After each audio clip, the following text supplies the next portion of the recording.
7 बज गए वैसे। चलिए, कल हमने 4 सेक्टर मॉडल भी देखा था, याद होगा? एक्सपोर्ट इंपोर्ट वाला, ये अपना 4 सेक्टर मॉडल देखा था।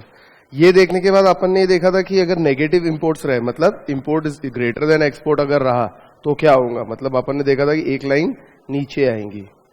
इसके बाद एक एक्सपेंडिचर मल्टीप्लायर के बारे में आपको बताने वाला था मैं, यहां पे हम लोग रुक गए थे। जैसे हमने इन्वेस्टमेंट मल्टीप्लायर देखा था, वैसे ही एक एक्सपेंडिचर मल्टीप्लायर नाम की भी चीज होती है। एक्सपेंडिचर मल्टीप्लायर का मतलब होता है कि देखिए, एक अगर आदमी का खर्चा है तो बराबर दूसरे आदमी की वो इनकम रहती है। फॉर एग्जाम्पल, हम इंपोर्ट अगर कुछ कर रहे हैं, वी आर इंपोर्टिंग समथिंग, तो हमारा इंपोर्ट यानी हमारा खर्चा है, लेकिन अदर कंट्री जिससे हम इंपोर्ट कर रहे हैं उसके लिए वो इनकम हो गई। ठीक है, अगर हम एक्सपेंडिचर इसी इकोनॉमी में करते हैं, इसी इकोनॉमी मतलब इंपोर्ट नहीं करते हैं, वही हमारा मार्जिनल प्रोपेंसिटी टू कंज्यूम, जो भी हम कंजम्पशन करते हैं, और एक्सपेंडिचर हम हमारी इकोनॉमी में करते हैं, इंडिया में ही करते हैं, तो वो पैसा इंडिया में ही घूमेगा और बराबर मल्टीप्लायर इफेक्ट आपको दिखेगा। लेकिन अगर वो पैसा खर्चा इंपोर्ट में हो गया तो वो पैसा इंडिया में रहेगा कि बाहर चले जाएगा? बाहर चले जाएगा। अगर वो पैसा बाहर चले जाता है तो क्या मल्टीप्लायर इफेक्ट इंडिया में दिखेगा? क्या दिखने के चांस ही नहीं है, क्योंकि सर वो पैसा इंडिया में घूम ही नहीं रहा। यस और नो? तो वैसे ही एक एक्सपेंडिचर मल्टीप्लायर है, अगेन वो है तो 1 अपॉन आपका इन्वेस्टमेंट मल्टीप्लायर, आपको ध्यान होगा K is equals to 1 upon MPS और K is equals to 1 upon 1 minus B, B is what? MPC। इसके अंदर एक और चीज हम लगा देते, V नाम की चीज, यानी फॉर्मूला बन जाएगा ये K is equals to 1 upon 1 minus B plus V। ये V का मतलब क्या होता है? V is propensity to import. ये देखिए यहां पे आपको दिखेगा, प्रोपेंसिटी टू इंपोर्ट का मतलब इनकम का कितना हिस्सा हम इंपोर्ट करने में खर्चा कर रहे हैं, इनकम का कितना हिस्सा हम इंपोर्ट करने में खर्चा कर रहे हैं। अब जस्ट इमेजिन, अगर हम इनकम का ज्यादा हिस्सा इंपोर्ट में खर्चा कर रहे हैं तो मल्टीप्लायर इफेक्ट कम होगा कि ज्यादा होगा? मल्टीप्लायर इफेक्ट मतलब जो भी हम इन्वेस्टमेंट करते हैं, जो भी हम खर्चा करते हैं, वो कितने गुना हमको रिटर्न होके मिलता है। अब पैसा ही इकोनॉमी में नहीं रहेगा तो रिटर्न मिलने का तो सवाल ही नहीं उठता, वो तो आगे चला जाएगा। यस और नो? दैट मीन्स जितना ज्यादा इंपोर्ट हम करेंगे उतना मल्टीप्लायर इफेक्ट कम होगा, और जितना हम कम इंपोर्ट करेंगे उतना मल्टीप्लायर इफेक्ट ज्यादा होगा। इसीलिए ये फॉर्मूले को देखिए, K is equals to 1 upon 1 minus B plus V। V is what? Propensity to import. अब इसको देखो, सिर्फ डिनोमिनेटर जितना ज्यादा उतना ये कम, और डिनोमिनेटर जितना कम उतना ये ज्यादा रहेगा। हाँ कि ना? That means it is inversely related, expenditure multiplier is inversely related to propensity to import. आई बात समझ में?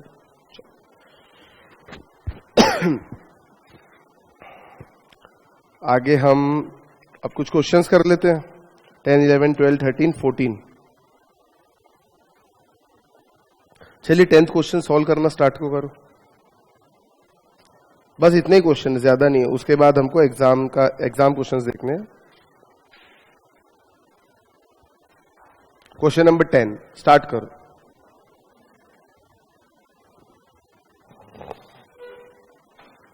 फोर सेक्टर इकोनॉमी के बारे में दिया हुआ है और हमको एक लीनियर कंजम्पशन इक्वेशन दी हुई है।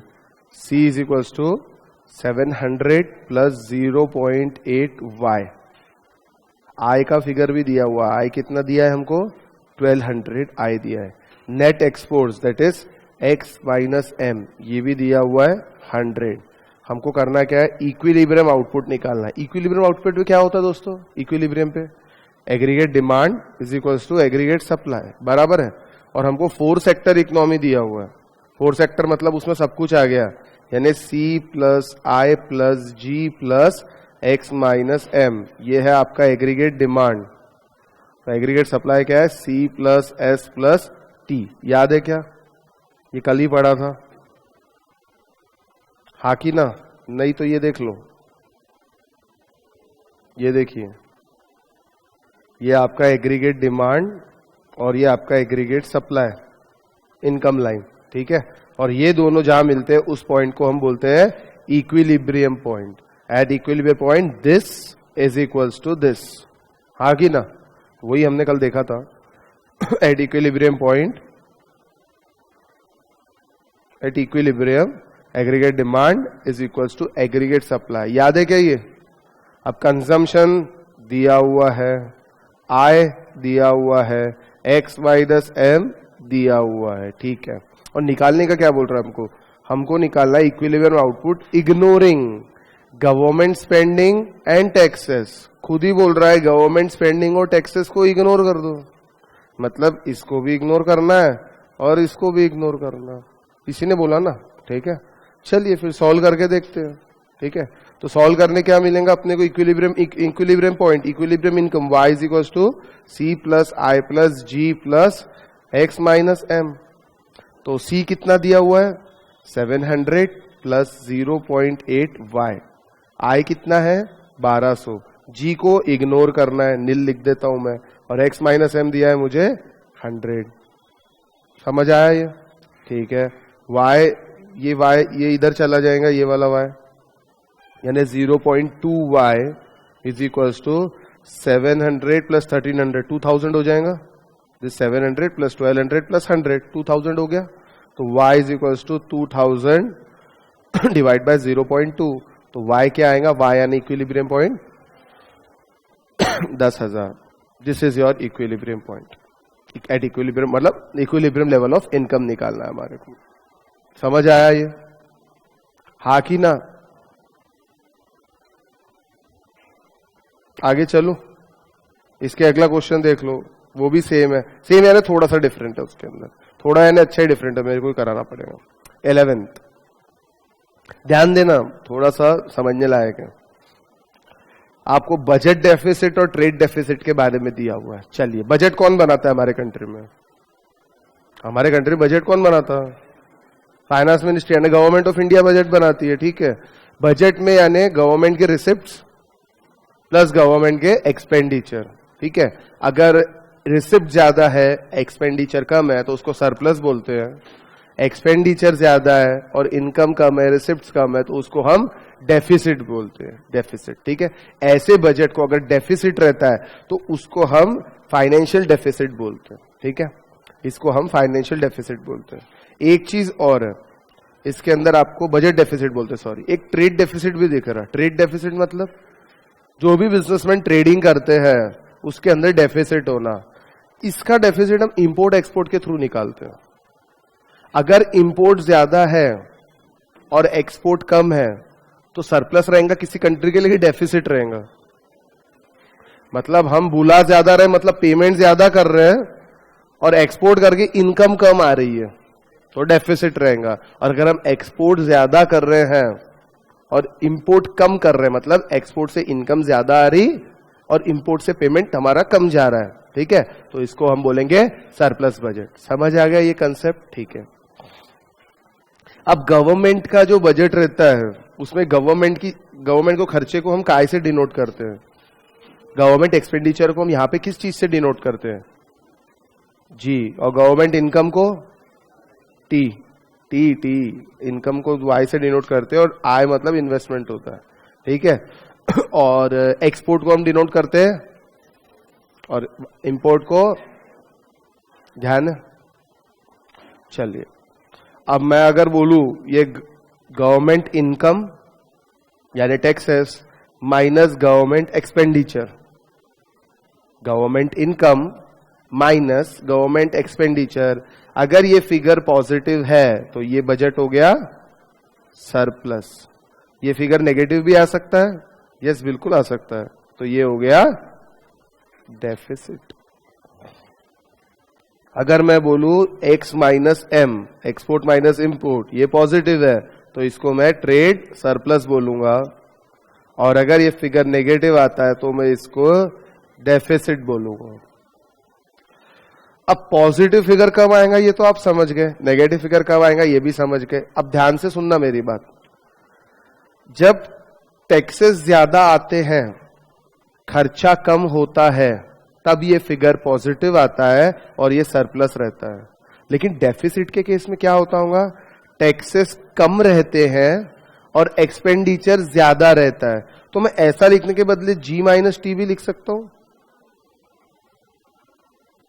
जी ज्यादा है, टी कम है, मतलब ये माइनस में लिखने के बदले देखिए, मान लीजिए टैक्सेस 100 है और गवर्नमेंट एक्सपेंडिचर 80 का है, तो ये टैक्सेस माइनस गवर्नमेंट एक्सपेंडिचर, मेरा फिगर आ गया 20, दैट इज पॉजिटिव 20, बराबर है। अब अगर ये उल्टा हो जाता है, taxes are 80 and government expenditure is 100, तो मैं क्या लिखूंगा -20। तो मैं कहता हूं ये माइनस में लिखने के बदले मैं ऐसा लिख दूं G minus T, G minus T will be what 100 minus 80, तो 20 लिखेंगे, लेकिन ये 20 क्या रहेगा जी, ये रहेगा डेफिसिट, ये 20 रहेगा आपका डेफिसिट। -20 बोलो या 20 का डेफिसिट बोलो, बात तो एक ही है ना। -20 बोल दो तो भी आप समझ जाओगे लॉस हो गया, या बोल दो 20 का डेफिसिट है तो भी आप समझ जाओगे 20 रुपए कम रहेगा, हाँ कि ना। वैसे ही यहां पे x माइनस एम पॉजिटिव है तो सरप्लस है और नेगेटिव है तो डेफिसिट है, तो x माइनस एम की जगह m माइनस एक्स भी लिख सकते ना। इंपोर्ट अगर ज्यादा है और एक्सपोर्ट अगर कम है तो ऐसा भी हम लिख सकते हैं, यस और नो, तो माइनस लगाने की जरूरत नहीं पड़ेगी, बराबर। समझ आया इतना सा पार्ट।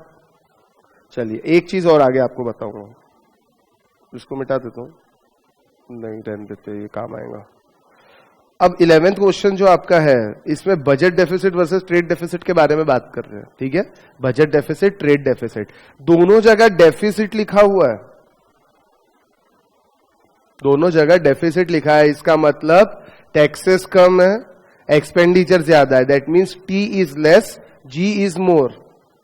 और ट्रेड डेफिसिट है मतलब m is more, x is less. X यानी एक्सपोर्ट, एम यानी इंपोर्ट, इंपोर्ट कम है, एक्सपोर्ट इंपोर्ट ज्यादा है, एक्सपोर्ट कम है, बराबर है। अगर डेफिसिट है तो, और सरप्लस रहा तो क्या होता है आपको मालूम है। अब देखो आगे कुछ बोल रहा है, the excess of private investment over saving if a country in a particular was 3000 crore, क्या बोलता है, excess of private investment over saving, ठीक है। इन्वेस्टमेंट को किससे डिनोट करते हैं, आई से, और सेविंग को एस, तो इन दोनों का कुछ तो भी एक्सेस डिफरेंस बोलता है, कितना है 3000 करोड़। चलो क्या होता है वो बाद में देखेंगे, डेटा लिख के रख लिया। Amount of budget deficit was -2000। Budget deficit मतलब गवर्नमेंट की इनकम माइनस गवर्नमेंट के एक्सपेंडिचर, ये है -2000। तो मैं ऐसा ना लिख के ऐसा लिख लेता हूं G minus t is equal to 2000, हाँ कि ना। मैथमेटिकली भी सही है और नॉर्मल तरीके से भी सही है, G माइनस टी 2000। चलिए ठीक है, और कुछ दिया है हमको, हमको निकालना है volume of trade deficit of that country, यानी इस कंट्री में ट्रेड डेफिसिट कितना होगा। ट्रेड डेफिसिट मतलब m माइनस एम एक्स लिखो या x माइनस एम लिखो, नेगेटिव में चाहिए तो बात एक ही है। डेफिसिट है ये तो खुद ही बोल रहा, कितना है ये पूछ रहा है, चलो निकाल लेंगे। अब अपनी इक्वेशन क्या थी, वो इनकम वाली, जिसपे aggregate demand is equal to aggregate supply होता है, y is equal to c plus I plus g plus x minus m is equal to c plus s plus t, हा की ना। सी और सी काट दू, एस को अगर इधर ले जाऊं तो क्या होगा, आई माइनस एस, दिख रहा क्या, ये जो एस है इसको मैं इधर ले गया तो ये प्लस था तो ये माइनस हो गया, ठीक है। और कुछ कर सकते, जी माइनस टी भी लिख सकते, ये जी यहां पे है प्लस जी इधर, ये टी को इधर ले जाते हैं तो ये आएगा जी माइनस टी, हा की ना। अब ये x माइनस एम जो है इसको इधर ले जाऊं तो क्या हो जाएगा, ये m जो है ये नेगेटिव है, इधर जाके पॉजिटिव हो जाएगा, और x जो ये पॉजिटिव है इधर जाके नेगेटिव हो जाएगा, m माइनस एक्स। यही तो मुझे चाहिए, ये क्या है, this is my trade deficit, ठीक है। चाहिए तो निकाल लेंगे। What is i minus S, कहां दिया है, कैसे दिया है सर, साफ साफ लिखा है excess of private investment over saving. Investment ज्यादा है, सेविंग्स कम है, तो इन्वेस्टमेंट माइनस सेविंग्स 3000 साफ साफ हमको लिख के दिया हुआ है, that mean 3000 plus g minus t कितना दिया हुआ है, 2000 दिया हुआ है। देखिए साफ साफ लिखा है जी माइनस टी मतलब excess of government expenditure over income. अपने को वैसे देखा जाए तो टी माइनस जी दिया हुआ है -2000, पता है टैक्सेस कम है, एक्सपेंडिचर ज्यादा है, मतलब वैसे ही लॉस है कितना -2000 का। अगर मैं इसको रीशफल करता हूं G-T लिखता हूं तो ये +2000 हो जाएगा, बराबर है। तो यहां पे लिखूंगा मैं G-T चाहिए मुझे, ये हो गया 2000, ये आ गया M-X। तो what is my M-X? 5000 is my what? It is my trade deficit. और अगर आपकी इच्छा माइनस में लिखने की है तो कैसे लिखोगे? X minus M is equals to -5000। जैसी आपकी इच्छा आप लिख सकते हो। समझ आई बात? इसका मतलब इंपोर्ट ज्यादा है, एक्सपोर्ट कम है, और इसका मतलब नेगेटिव में ये आ रहा है तो एक्सपोर्ट कम है, इंपोर्ट ज्यादा है। बात एक ही है। ये समझ में आया कि नहीं आया? आगे चले। आगे 12th वाला आप करो, 12th वाला मैं नहीं कर रहा था, पक्का नहीं कर रहा था, करके देखो जम रहा क्या। 12th 1 मिनट ट्राई तो करो, 2 मिनट लगेंगे, जायजा सिंपल है।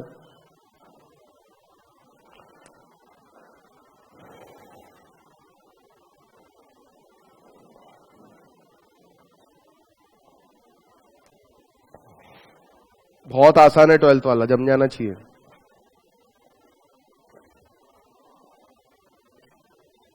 आंसर आ जाए तो बता।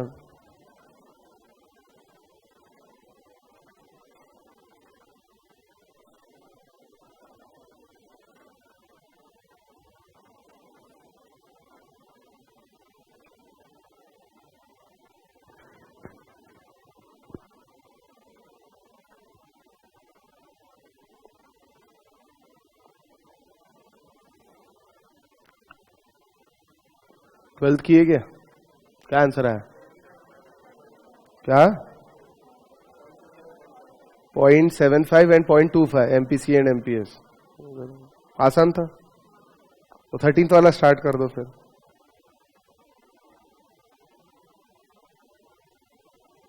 थर्टींथ वाला भी आसान है, थोड़ा सा वो लगाना है दिमाग, ज्यादा नहीं।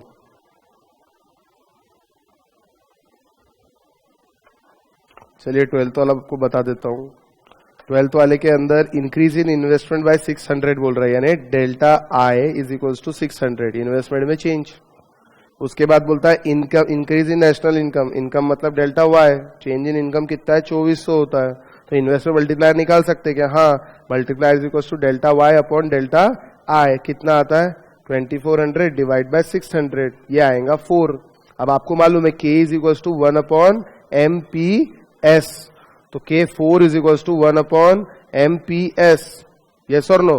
तो इन दोनों को इधर उधर भेज दो, यानी एमपीएस कितना निकल के आएगा मेरा 1 divide by 4, that is equal to 0.25। अगर एमपीएस 0.25 है तो एमपीसी कितना होगा 0.75। 13th करूं? ये लिख लिया बेटा? हाँ लिख लो ना, लिख लो। 13th वाला पढ़ो बाकी लोग।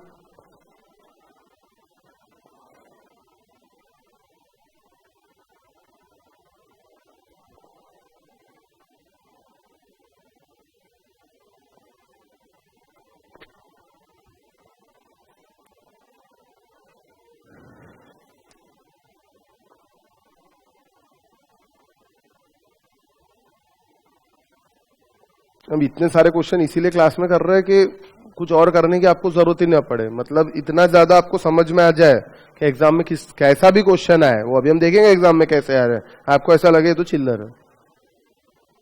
किया 13th आया आंसर? थोड़ा सा दिमाग है, ज्यादा नहीं है। इक्विलिब्रियम लेवल दिया हुआ है और फुल एम्प्लॉयमेंट लेवल दिया है। हमने ये उसी दिन पढ़ा था, केन्जियन जो इक्विलिब्रियम लेवल बोल रहा है वो फुल एम्प्लॉयमेंट लेवल नहीं है, ये तो हमने तब उसी दिन तय कर लिया था।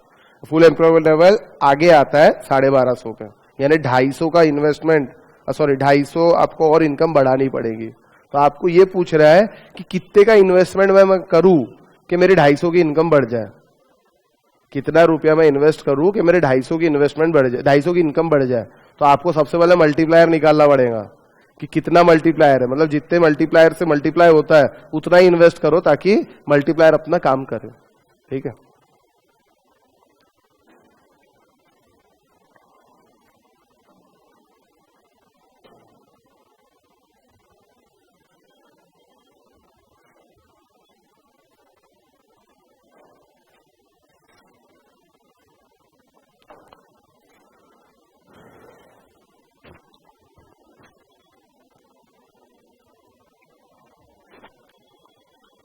इक्विलिब्रियम लेवल दिया हुआ है आपको,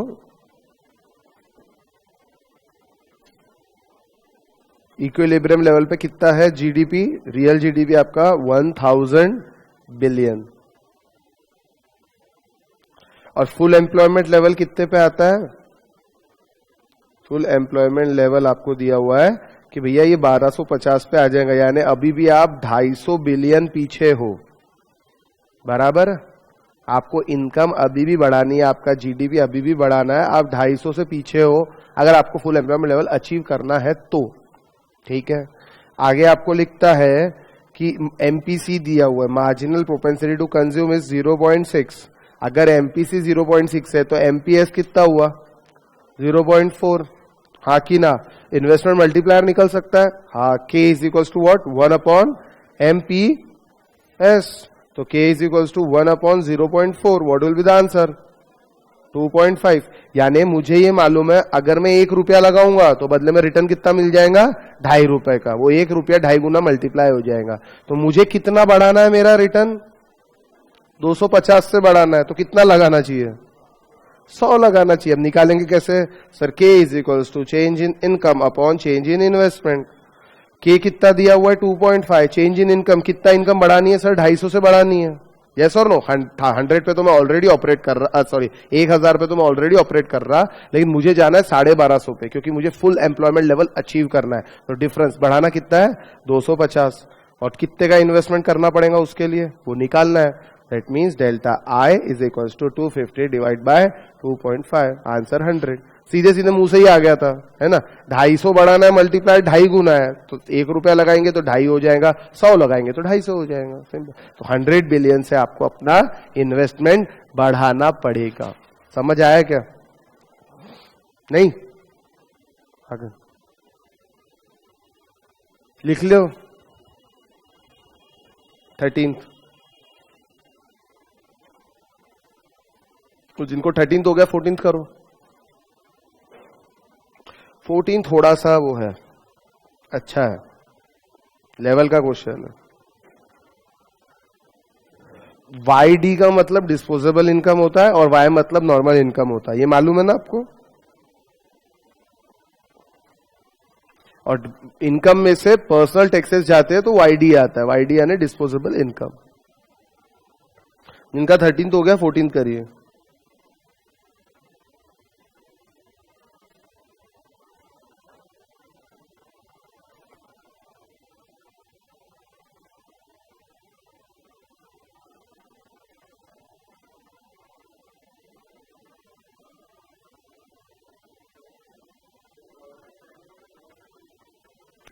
कहां पे? गवर्नमेंट स्पेंडिंग मतलब चेंज इन, हाँ गवर्नमेंट का खर्चा। गवर्नमेंट स्पेंडिंग यानी जो गवर्नमेंट खर्चा करेंगी, उसको इन्वेस्टमेंट नहीं मान रहे हैं? कहां माना उसको इन्वेस्टमेंट? हाँ, मतलब गवर्नमेंट कितना और इन्वेस्ट करेगी इकोनॉमी के अंदर, कितना और खर्चा बढ़ाना पड़ेगा कि मेरी इनकम बढ़ जाए।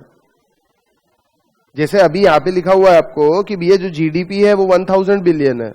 हम ये एक्सपेंडिचर मेथड की बात कर रहे हैं। एक्सपेंडिचर, टोटल एक्सपेंडिचर को हम क्या पकड़ते हैं? आफ्टर ऑल नेशनल इनकम ही पकड़ते हैं ना, सारे एक्सपेंडिचर जोड़ते हैं उसको नेशनल इनकम पकड़ लेते हैं, ठीक है। तो वैसे ही आपको कितना और खर्चा करना पड़ेगा कि आपकी टोटल इनकम 1250 तक पहुंच जाए।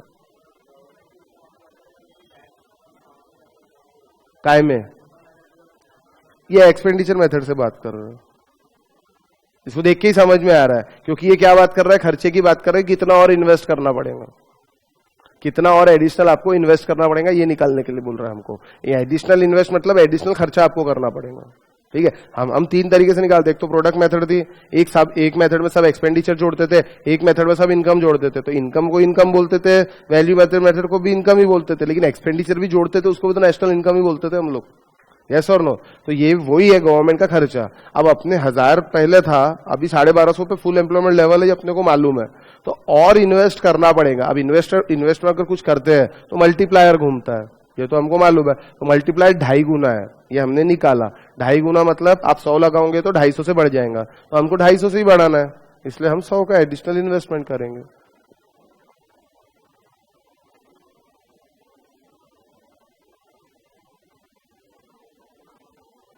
इसी को, हाँ ये बोल सकते हैं आप, इसी एडिशनल इन्वेस्टमेंट को आप एडिशनल गवर्नमेंट स्पेंडिंग भी बोल सकते हो, कोई प्रॉब्लम नहीं। एडिशनल गवर्नमेंट खर्चा कितना करेंगे, यानी इकोनॉमी में इतना पैसा डालेंगे। आया क्या 14th आंसर? एनीबॉडी? 14th का आंसर 3 चीज निकालनी है, इनकम निकालना है, करंट अकाउंट बैलेंस निकालना है, that is export minus import, और डेफिसिट है कि सरप्लस है वो निकालना है, ट्रेड डेफिसिट सरप्लस। बताओ आया क्या किसी का?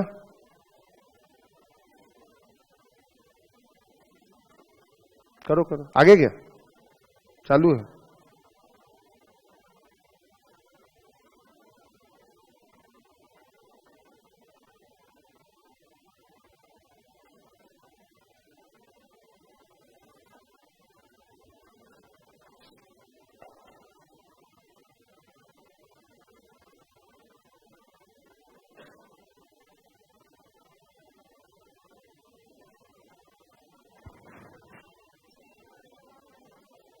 करंट अकाउंट बैलेंस मतलब आपका ये होता है, क्या बोलते हैं, एक्सपोर्ट माइनस इंपोर्ट, यानी कंट्री का करंट अकाउंट बैलेंस कितना आ रहा है और कितना जा रहा है।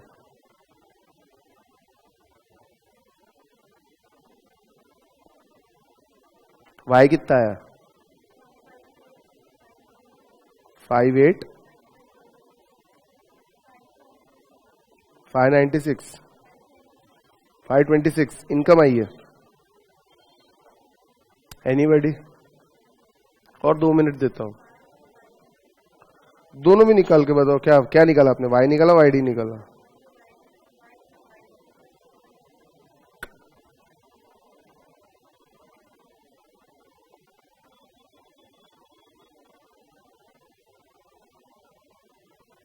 क्वेश्चन अच्छे से पढ़ो।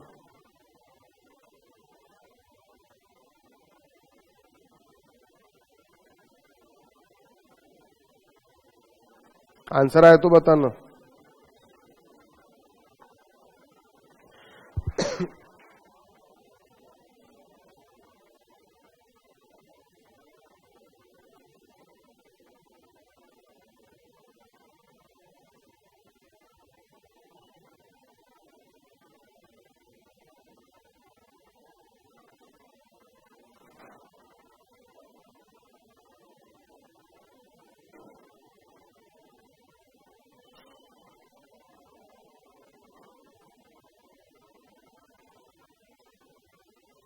आया आंसर? 22,400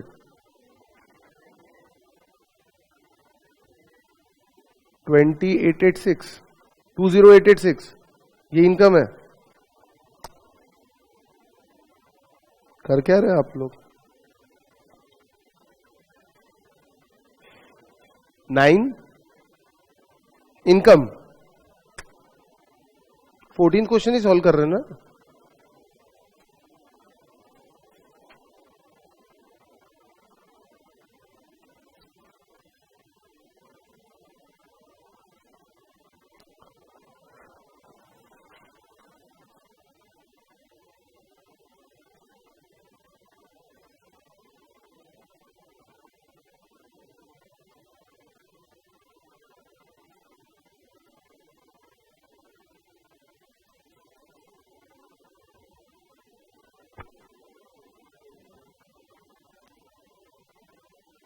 टू 640 इनकम आई ना?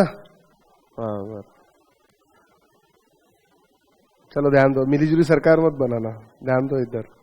मुझे एक चीज बताओ, इनकम यानी वाई, डिस्पोजेबल इनकम यानी वाई डी, ठीक है, और टैक्स कितना दिया हुआ है? 30% दिया हुआ है, ठीक है। यानी अगर मुझे वाई डी निकालना है तो इसमें से टैक्स माइनस करना पड़ेगा, यानी इसके अंदर से 30% माइनस करना पड़ेगा, तब जाके मेरा वाई डी आएगा। दैट मीन्स मैं ये भी बोल सकता हूं y d is equals to 0.7 y. Income अगर 100 है, इसमें से 30% माइनस करना, ये वाई है, ये टैक्स है, और ये वाई डी है, ये आएगा 70, ठीक है। तो मैं वाई का 70% हिस्सा बोल सकता कि नहीं बोल सकता? यानी मैं अगर देखिए y 100 है, 100 इंटू 0.7 करूंगा तो आंसर तो 70 ही आएगा ना, मतलब 70% जो भी है, ठीक है, 30% टैक्स देना है तो बचा क्या? Disposable income. समझ आई बात? 100 रुपीज मेरी इनकम है, इसमें से 30 रुपए मुझे टैक्स देना है तो बचता क्या है? 70 रुपए। इसको क्या बोलते हैं हम? 70 रुपए को क्या बोलते हैं? डिस्पोजेबल इनकम, और इसको हम बोलते हैं इनकम। यानी मैं ये भी बोल सकता हूं डिस्पोजेबल इनकम इज 0.7y। हाँ कि ना? ये समझा कि नहीं समझा पहले ये बताओ। अरे भाई 30% टैक्स है, यानी इनकम का 30% हिस्सा मुझे गवर्नमेंट को देना है, तो मतलब इनकम का 70% हिस्सा तो मेरी डिस्पोजेबल इनकम हो गई ना। इनकम का 30% हिस्सा गवर्नमेंट को चला गया, वाई का 30% यानी 0.3y गवर्नमेंट को चला गया, तो बचा 0.7y जो बचता है वो तो मेरी डिस्पोजेबल इनकम है ना, उसको मैं खर्चा कर सकता कि नहीं कर सकता? तो मैं वही निकाल रहा हूं, disposable income is 0.7y। Y is my total income. समझा या नहीं समझा? पक्का? ये समझा क्या इतना पार्ट? चलिए अब क्वेश्चन क्या बोल रहा है वो देख लो। क्वेश्चन कहना चाह रहा है इन्वेस्टमेंट एक्सपेंडिचर दिया है 250, जी दिया हुआ है 800, एक्स दिया हुआ है 600। All tax revenue are derived at a uniform rate of income tax 30% of income. यानी वाई का 30% जो है ये लोग ले लेते हैं, मतलब बचता क्या है? 70% इंडिविजुअल के हाथ में आता है। चलो ठीक है। Consumption expenditure is given by, c दिया है 0.75YD। ये आपकी इक्वेशन है, समझ लो आप। YD इज डिस्पोजेबल इनकम, ये तो आपको मालूम है, and c is the consumption expenditure. Import दिया हुआ है, यस। इंपोर्ट कितना दिया हुआ है आपको?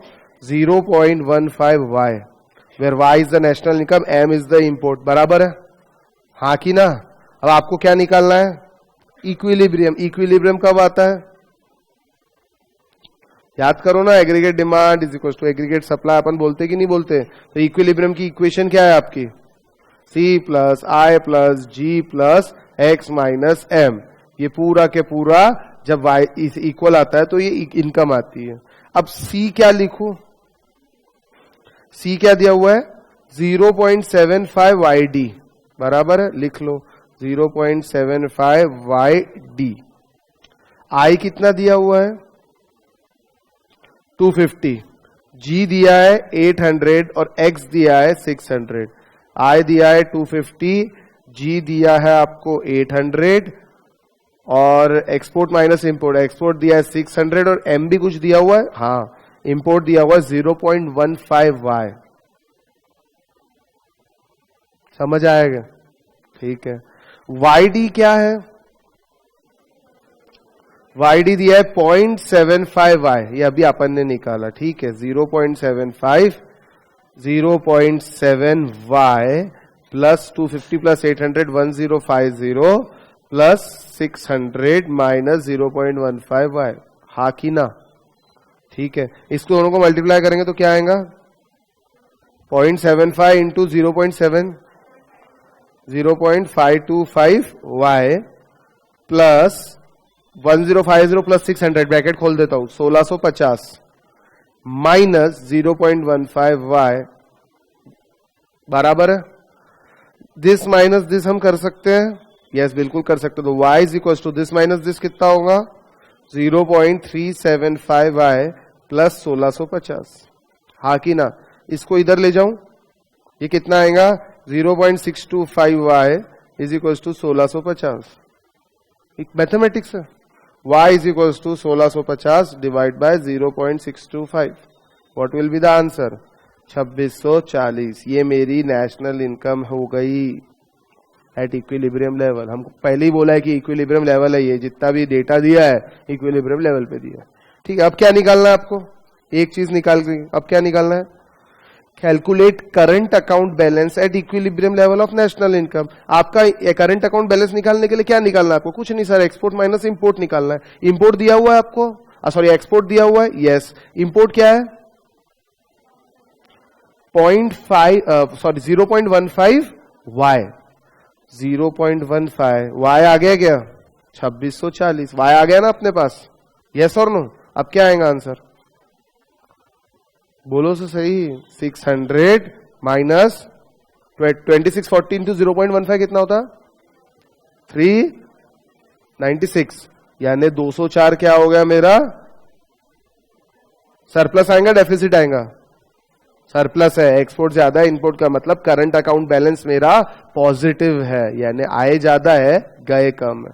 समझ आया क्या? ये ए पार्ट है, ये बी पार्ट है, इसको मैं बोलूंगा current account balance. Current account balance मतलब एक्सपोर्ट माइनस इंपोर्ट।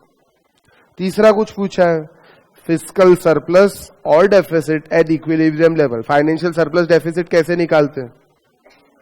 जी और टी का हिसाब है। जी कितना है? जी आपको 800 दिया हुआ है, टी निकाल सकते क्या? What is T? टैक्स किसका? 30% है टैक्स, ये आपको बताया कि किसका रहता है, ये इनकम का रहता है। इनकम कितनी है? 2640, इसका 30%, आपका टैक्स आ जाएगा, कितना आ रहा? 792 का टैक्स है और खर्चे कितने हैं? 800 के। तो सरप्लस आएगा कि डेफिसिट आएगा? हाँ, डेफिसिट।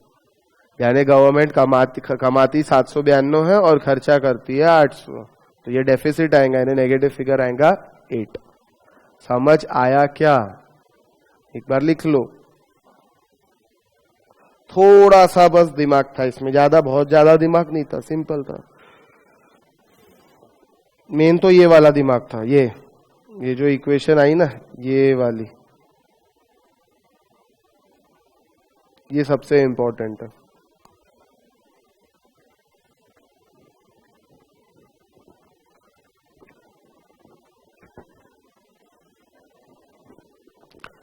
लिख लिया?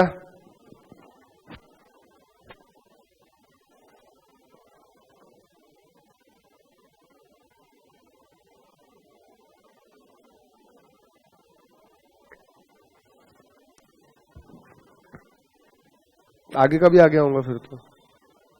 ये अगर सही निकल के आ जाए ना तो फिर आगे का आराम से आ जाता है। यही गलती हो जाए तो फिर आगे का गलत। एग्जाम में आएगा तो 5 मार्क के लिए आएगा। एक और ऐसा ही बहुत भारी क्वेश्चन थोड़ा एग्जाम में आया था, बस इसी टाइप का था। अब एक बार आप जरा एग्जाम पेपर्स पे नजर डालिए। आपको मई 2018 के पेपर्स दिए हुए हैं और नवंबर 2018 एग्जाम के पेपर दिए हुए हैं। क्लास में कराऊंगा मैं, लेकिन एक बार आपको घर से करके आना पड़ेगा। एक बार ट्राई करके देखना घर पे कि अपने को जम रहा कि नहीं जम रहा। क्वेश्चन नंबर 7, पेज नंबर 4.63 निकालो। क्वेश्चन नंबर 7 का ए पार्ट आपको करना पड़ेगा। क्वेश्चन नंबर 9 का बी पार्ट आपको करना पड़ेगा और क्वेश्चन नंबर 10 का सेकंड पार्ट आपको करना पड़ेगा। ए का सब क्वेश्चन 2। ये 3 क्वेश्चन 10 मार्क के लिए मई 2018 अटेम्प्ट में आया है और मेरे हिसाब से सब जम जाने चाहिए। ठीक है, पेज नंबर 4.63 निकाला। क्वेश्चन नंबर 7 का ए पार्ट 4.63। क्वेश्चन नंबर 7 का ए पार्ट मतलब जो क्वेश्चन अपन ने करे आपको देख के समझ में आएंगे अपन ने पढ़ा कि नहीं पढ़ा। क्वेश्चन नंबर 9 का बी पार्ट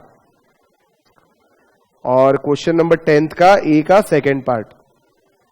क्वेश्चन नंबर 10 ए सब क्वेश्चन 2। ये तीनों क्वेश्चन आपको होमवर्क दे रहा हूं और थोड़ा सा और दे रहा हूं। पेज नंबर 4.68 निकालो।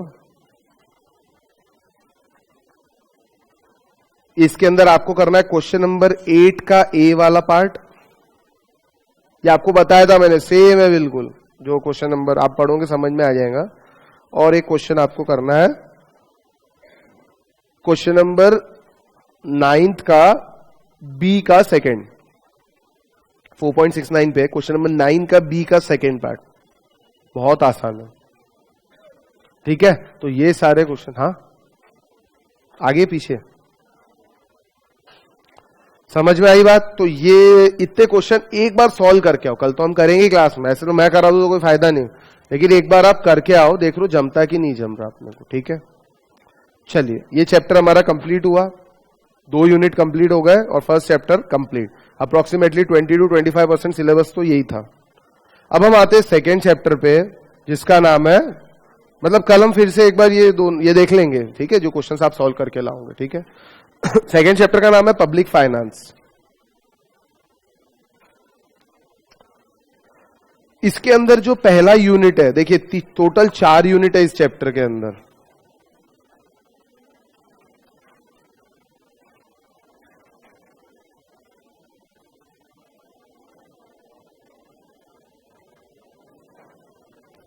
पब्लिक फाइनेंस,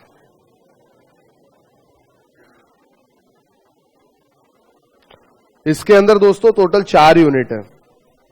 ध्यान दो प्लीज, आज का पोर्शन तो बहुत सिंपल है, एकदम चिल्लर है। क्वेश्चन भी कभी काल आता है एग्जाम से, कभी काल नहीं भी आता, लेकिन आगे के इसमें से क्वेश्चन आता ही है और एकदम नई चीज है आप लोगों के लिए और समझने वाली बात है। ठीक है, पहले ये चीज समझ लो, पब्लिक फाइनेंस ये जो चैप्टर है 4 यूनिट में बाइफर्केटेड है। 4 यूनिट दिए हुए, total fiscal functions and overview, second is market failure, third is government intervention to correct market failure, and fourth is fiscal policy. Fiscal यानी फाइनेंशियल पॉलिसी। ठीक है, फिस्कल पॉलिसी कौन बनाता हमारे यहाँ? Government, finance ministry. ठीक है, और monetary policy reserve bank of India. Monetary policy मतलब करेंसी से रिलेटेड जितनी पॉलिसी हो गई वो रिजर्व बैंक बनाएगा, और फाइनेंशियल डिसीजन जो है फिस्कल पॉलिसी, बजट वगैरह गवर्नमेंट ऑफ इंडिया बनाती है। अब ये जो गवर्नमेंट बजट बनाती है ये चीज अलग है, हमको दोनों पढ़ना है। हमारे को इस चैप्टर के अंदर तो फिस्कल के बारे में पढ़ना है, और इसके आगे जो चैप्टर है मनी मार्केट नाम का, उसके अंदर हमको ये मॉनेटरी पॉलिसी, ये reserve bank of India, currency वगैरह, ये सारी चीजें हमको पढ़नी है। ठीक है, उसकी बात तो हम तब करेंगे। अब ये 4 यूनिट्स में डिवाइडेड है। मैंने आपको पहले ही दिन बताया था, आपका जो सिलेबस है 2 + 4 + 3 + 5। ठीक है, पहले चैप्टर में 2 यूनिट थे जो हम कंप्लीट कर चुके हैं, इस चैप्टर में 4 यूनिट है, आने वाले चैप्टर में 3 है, और उसके बाद वाले चैप्टर में 5 है। ठीक है, छोटे छोटे यूनिट्स है। इस चैप्टर के 4 यूनिट्स में से आज पहला यूनिट हम स्टार्ट करेंगे, फिस्कल फंक्शन एंड ओवरव्यू। सिर्फ ओवरव्यू है, इसके अंदर कुछ भी बहुत ज्यादा डीप में नहीं है। मेन इसके अंदर चीज है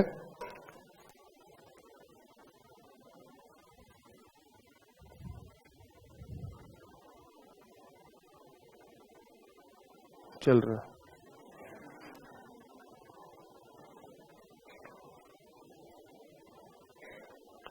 चलिए 3 चैप्टर में, 3 पार्ट में चैप्टर डिवाइडेड है। पहला अलोकेशन फंक्शन, दूसरा रीडिस्ट्रीब्यूशन फंक्शन, और तीसरा स्टेबलाइजेशन फंक्शन। कोई भी पॉलिसी गवर्नमेंट अगर इंप्लीमेंट करे तो ये 3 रास्तों से गुजरना पड़ता है। अलोकेशन वर्ड का मतलब क्या होता है? डिस्ट्रीब्यूट करना, हाँ, पहली बार डिस्ट्रीब्यूट करना। और फिर लिखा रीडिस्ट्रीब्यूशन मतलब फिर से डिस्ट्रीब्यूट करना, और स्टेबलाइजेशन मतलब मेंटेन करना, सबको बराबर मिल गया इसका मतलब। ठीक, 8 नवंबर 2016 को कुछ तो भी हुआ था हमारे कंट्री में, डिमोनेटाइजेशन हुआ था। क्या ये भी एक फाइनेंशियल मैटर था? जो फाइनेंशियल पॉलिसी गवर्नमेंट ने नोट बंद किए थे, कुछ तो भी कारण से किए थे, XYZ में बी द रीजन। तो इसके अंदर अगर मैं वो एक पॉलिसी आपके ऊपर डालता हूं, मैं वो पॉलिसी आपको बताता हूं, तो उस पॉलिसी को क्या ये 3 पार्ट में आप बांट सकते हो? उस पॉलिसी को, वो जो नोटबंदी आई थी, डीमोनेटाइजेशन, उसको आप ये 3 पार्ट में डिवाइड कर सकते हो। Allocation, redistribution, stabilisation. अगर गवर्नमेंट ने थोड़ी देर के लिए मान भी लेते 3 पार्ट किया, तो अलोकेशन में क्या आएगा, रीडिस्ट्रीब्यूशन में क्या आएगा, और स्टेबलाइजेशन में क्या आएगा आपके हिसाब से? सोचो, अलोकेशन में क्या आएगा? सबसे पहले तो नए नोट बैंकों में जाके जमा होने पड़ेंगे, इसीलिए प्राइम मिनिस्टर ने 8 तारीख को अनाउंस किया था और 9 तारीख को बैंक बंद डिक्लेयर किया था। 9 तारीख को सारी बैंकें बंद थी, मालूम है आपको, लेकिन बैंक वाले कर्मचारी आए थे, वो लोग अंदर ही अंदर कुछ तो भी कर रहे थे। क्या कर रहे थे? तो नोट आ रहे होंगे, उसको भाई कल पब्लिक की भीड़ आने वाली है तो उसलिए पहले से तैयारी करो, बराबर। और क्या क्या किया अलोकेशन? बस इतना ही किया, नोट जमा की। और क्या बोला आपको? नहीं, रीडिस्ट्रीब्यूट तो बाद में आते हैं, पहले अलोकेशन की बात करो मेरे साथ।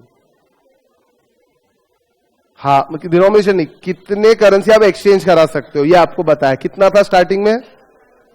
2 का बाद में 4 किया, याद है क्या? कि पहले 4 था बाद में 2 किया? नहीं, पहले 4 था शायद, बाद में 2 किया। हाँ, और कितना भी पैसा आप बैंक में डिपॉजिट भी कर सकते हो, ओल्ड करेंसी, ये भी आपको बोला था। और क्या क्या बोला था? बस इतना ही। 50 दिन का टाइम दिया था, ये सब कहानी हुई थी कि नहीं हुई थी? 31 क्या क्या बोला था अलोकेशन में? अलोकेशन में आप नोट बैंक से एक्सचेंज कर सकते हो, नए 2000 और 500 के नोट आपको मिल जाएंगे। एक आदमी आधार कार्ड दिखाना पड़ेगा आपको, आपका आधार कार्ड की जेरोक्स साथ में देनी पड़ेगी, तब आपको आपके नोट्स एक्सचेंज करके मिलेंगे। और आप कोई भी बैंक में जाके एक्सचेंज करा सकते हो। प्लस आपको ये भी बोला था आप अपना पैसा अपने अकाउंट में भी डिपॉजिट कर सकते हो, उसके बाद आप विड्रॉल भी कर सकते हो। और आपको ये भी बोला था आपके पास 50 दिन का टाइम है। ये सब बोला था कि नहीं बोला था? और आरटीजीएस कितने भी अमाउंट का कर सकते हो, national electronic fund transfer, online transaction, उस पर कोई रोक नहीं लगी थी, वो कितना भी कर सकते। ये सब क्या थे, नोटबंदी, डीमोनेटाइजेशन के अलोकेशन फंक्शन, कि भैया ये जो हमको सिचुएशन आई है, यानी गवर्नमेंट को ये जो चीज इंप्लीमेंट करनी है, इसको कैसे अलोकेट करेंगे रिसोर्सेस को, कर दिया अलोकेट। इसके बाद क्या ये अलोकेशन पहले ही दिन सही बैठ गया, या कोई भी केस में, कोई भी पॉलिसी में अलोकेशन पहले दिन सही बैठ जाता है क्या? नहीं। तो वो अलोकेशन को ठीक करने के लिए हमको क्या करना पड़ता है? अलोकेशन यानी हम पहली बार डिस्ट्रीब्यूट कर चुके, सबको सब वर्क अलोकेट कर चुके। अगर हमको फिर से जो गलती है उसको सुधारना है, तो हमको 10-15 दिन बाद पता चल गई गवर्नमेंट को कि भैया ये गलती हुई है, तो उन्होंने क्या किया, रीडिस्ट्रीब्यूशन किया। क्या क्या गलतियां पता चल गई गवर्नमेंट को? सबसे पहला, नोट की शॉर्टेजेस होने लग गई, तो 4 के बदले 2 कर दिया। और क्या हुआ, लोग करंट अकाउंट, सेविंग अकाउंट में जो डिपॉजिट किए विड्रॉल करने लग गए बहुत सारा, तो विड्रॉल पे रिस्ट्रिक्शन लगा दिया, एक हफ्ते में 7,000 से ज्यादा विड्रॉ नहीं कर सकते, याद है? फिर 7 को बढ़ा के 24,000 किया गया, फिर ऐसे बढ़ा के लिमिट हटाई गई। और क्या किया रिडिस्ट्रीब्यूट करने के लिए? रिडिस्ट्रीब्यूशन के लिए और क्या क्या किया? इनकम टैक्स एक्ट में finance act 2016 amendment act, finance act number 2, एक अमेंडमेंट एक्ट पास हुई। आपको मालूम है, अगर आप सोर्स ऑफ इनकम एक्सप्लेन नहीं कर पाते हो, इनकम फ्रॉम अदर सोर्सेज दिखाते हो और सोर्स एक्सप्लेन नहीं कर पाते, तो फ्लैट कितने % टैक्स लगता है? 30 की 60? पक्का? और अच्छे से सोच लो। अगर आप इनकम फ्रॉम अदर सोर्स, ठीक है 30% तो है, लेकिन अगर आप सोर्स एक्सप्लेन नहीं कर पाते हो, और अगर आपका केस स्क्रूटनी में आता है और आप सोर्स नहीं बता पाते हो, तो फ्लैट 30% लगता है, 60 लगता है। इनकम टैक्स में है नहीं क्या ये चीज? अभी होंगी ना यार, ऐसा मत बोलो यार। पहले ऐसा नहीं था, पहले अगर आप सोर्स एक्सप्लेन नहीं कर पाते ना, तो आपको 30% फ्लैट टैक्स देना था, बराबर है। डीमोनेटाइजेशन के टाइम पे भी यही एक्ट थी। उसके 4 महीने पहले एक आईडीएस नाम की स्कीम आई थी, सुना आप लोगों ने? इनकम डिक्लेरेशन स्कीम के बारे में 2016 पढ़ा है? आप लोगों के सिलेबस में है? नहीं है, फाइनल लेवल पे है। आईडीएस 2016 के अंदर ये गवर्नमेंट ने बोला था कि आपके पास जो भी ब्लैक मनी है उसको डिक्लेयर कर दीजिए, डिस्क्लोज कर दीजिए, we will charge flat 45% tax, मतलब 30 तो वैसे भी आपको देना था, 15% हम और एक्स्ट्रा चार्ज करेंगे। कोई इंटरेस्ट नहीं, कोई पेनल्टी नहीं, कोई प्रोसिक्यूशन नहीं, कुछ भी नहीं, आपको पूछेंगे भी नहीं है कहां से आया सोर्स, आप चुपचाप बता दीजिए। प्लस अगर आपके पास अभी टैक्स देने के लिए पैसे नहीं है, तो हम आपकी इंस्टॉलमेंट भी बांध देंगे विदाउट इंटरेस्ट। इतनी फैसिलिटी गवर्नमेंट ने दे दी थी, बराबर है। तो कुछ लोगों को ईमानदारी आ गई होंगी, तो उन्होंने इनकम डिक्लेरेशन स्कीम में कितने रुपए टैक्स देके टैक्स अपनी मनी वाइट कर ली, 45% देके। अब मुझे एक चीज बताओ, ये डिमोनेटाइजेशन के टाइम लोगों ने बैंक में पैसे 2.5 लाख रुपए हर आदमी अकाउंट में डालते गया। अब ये 2.5 लाख रुपए का सोर्स एक्सप्लेन करना है, क्या कर पाएंगे क्या ये लोग? जिन्होंने जितने भी डाले, किसी ने 10 लाख डाले होंगे, 20 लाख डाले होंगे, सोर्स ऑफ इनकम कैसे एक्सप्लेन करोगे? कई बार तो तकलीफ हो सकती है ना, सोर्स अचानक भैया इतनी इनकम कैसे आ गई? तो ये जो सोर्स ऑफ इनकम अगर आप एक्सप्लेन नहीं कर पाते हो, तो गवर्नमेंट कितना ले लेंगी आपसे? फिर पहले रूल था फ्लैट 30% ले लेंगी, तो भी लोग खुश थे। खुश इसीलिए कि भैया अगर हम आईडीएस में जाते तो हमारा कितना जाता, 45, और अभी हमारा ज्यादा से ज्यादा क्या बिगाड़ लेगा असेसिंग ऑफिसर, 30% फ्लैट लगा देगा, और क्या ले लेगा? इंटरेस्ट तो ले नहीं सकता क्योंकि मैंने टैक्स पहले ही भर दिया। पेनल्टी कंसीलमेंट की लग नहीं सकती क्योंकि मैंने खुद होके बताया है ना। कंसीलमेंट पेनल्टी समझता है, 100 to 300%। कंसीलमेंट मतलब छुपाना, अगर आपने छुपाया और उसने निकाला तो पेनल्टी लगती है 100 to 300%। लेकिन अगर आपने ही खुद होके बता दिया तो छुपाया थोड़ी आपने, तो कंसीलमेंट की पेनल्टी भी नहीं लगेगी। तो ये गलत हो रहा कि नहीं हो रहा? जिसने बेचारे ने 45% ईमानदारी से भरा था, तो 15 दिन बाद गवर्नमेंट जागी, अरे ये तो गलत हो रहा है। तो गवर्नमेंट ने finance act number 2 amendment act पास किया कि अगर आप सोर्स एक्सप्लेन नहीं कर पाते हो तो विद प्रोस्पेक्टिव इफेक्ट फ्लैट 60% से टैक्स हो जाएगा। लोगों ने और दिमाग लगाया, लोगों ने क्या किया पता है? रिवीजन ऑफ रिटर्न समझता है, रिवाइज रिटर्न फाइल कर सकते हैं अपन, ठीक है। लोगों ने लास्ट ईयर के रिटर्न रिवाइज करना स्टार्ट कर दिया। भाई ये अमेंडमेंट आपने कब से लाया? फाइनेंस एक्ट 16 से, ठीक है। हम एक काम करते हैं, उसके पिछले साल का रिटर्न रिवाइज करते थे, असेसमेंट ईयर 16-17। प्रीवियस ईयर 15-16 उसके रिटर्न रिवाइज किए। कर सकते रिटर्न रिवाइज, यस, 31 मार्च तक का टाइम था।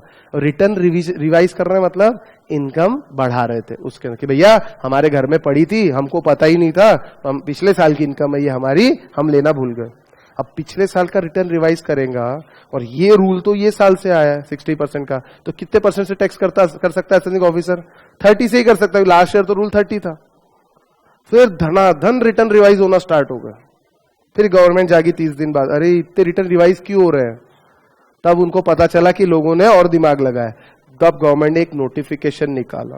वो नोटिफिकेशन में लिखा गया कि जितने भी लोग रिटर्न रिवाइज कर रहे हैं वो सबके रिटर्न हम स्क्रूटनाइज करेंगे पर्सनली, यानी जितने भी रिटर्न रिवाइज हो रहे हैं सबको स्क्रूटनी में लाएंगे। सेक्शन 143(2) के हिसाब से सबको नोटिस जाएगा। अब सबको नोटिस जाएगा, उसको साबित करना पड़ेगा कि ये इनकम पिछले साल की है। अगर पिछले साल की है नहीं प्रूव कर पाया तो क्या होगा, इस साल की है ये मान लेंगे, और इस साल की मानेंगे तो फ्लैट कितना लग जाएगा, 60%। तो ये भी पॉलिसी में चेंज करना पड़ा कि नहीं करना पड़ा? गवर्नमेंट को एक्ट बदलनी पड़ी कि नहीं बदलनी पड़ी? ये भी रिडिस्ट्रीब्यूशन करना पड़ा। चलो ये तो हो गया रिडिस्ट्रीब्यूशन का पार्ट। स्टेबिलाईजेशन क्या होता है? स्टेबिलाईज मतलब सब कुछ जैसा पहले था वैसा के वैसा लाना पड़ेगा, तो इसको टाइम लगा। स्टेबिलाईजेशन के लिए गवर्नमेंट ने क्या क्या करा होगा आपके हिसाब से? दिन रात करेंसी प्रिंटिंग स्टार्ट रखी होंगी, करेंसी सप्लाई कम नहीं होने देंगे, ये सब। और क्या क्या रखा? डिजिटल ट्रांजैक्शन को बढ़ावा दिया। डिजिटल ट्रांजैक्शन पे उस समय के लिए चार्जेस खत्म कर दिए थे गवर्नमेंट ने। और जितनी पॉज मशीन, जो स्वैपिंग मशीन रहती है, ये सब कार्ड्स है, इसके ऊपर बोला था जो जो कार्ड होल्डर है उनको कार्ड फटाफट, मतलब जो नए कार्ड लेने आ रहे हैं उनको कार्ड इशू करो, जो पॉज टर्मिनल लगाने के लिए बिजनेसमैन आ रहे हैं उनको फटाफट पॉज टर्मिनल इशू किए जाए। ठीक है, उसके अबंडेंट और फ्री में, फ्री ऑफ चार्ज। तो इससे क्या होगा, डिजिटल इकोनॉमी बढ़ती जाएंगी। अब डिजिटल ट्रांजैक्शन पे तो कोई रोक थी ही नहीं ना। ठीक है, और भी बहुत कुछ किया गवर्नमेंट ने स्टेबिलाईजेशन के लिए। पहले तो आपके विड्रॉल लिमिट कम कर दी। विड्रॉल लिमिट कम मतलब नए नोट बैंक को कम देना पड़ेगा, तो बैंक के पास स्टॉक ज्यादा रहेगा।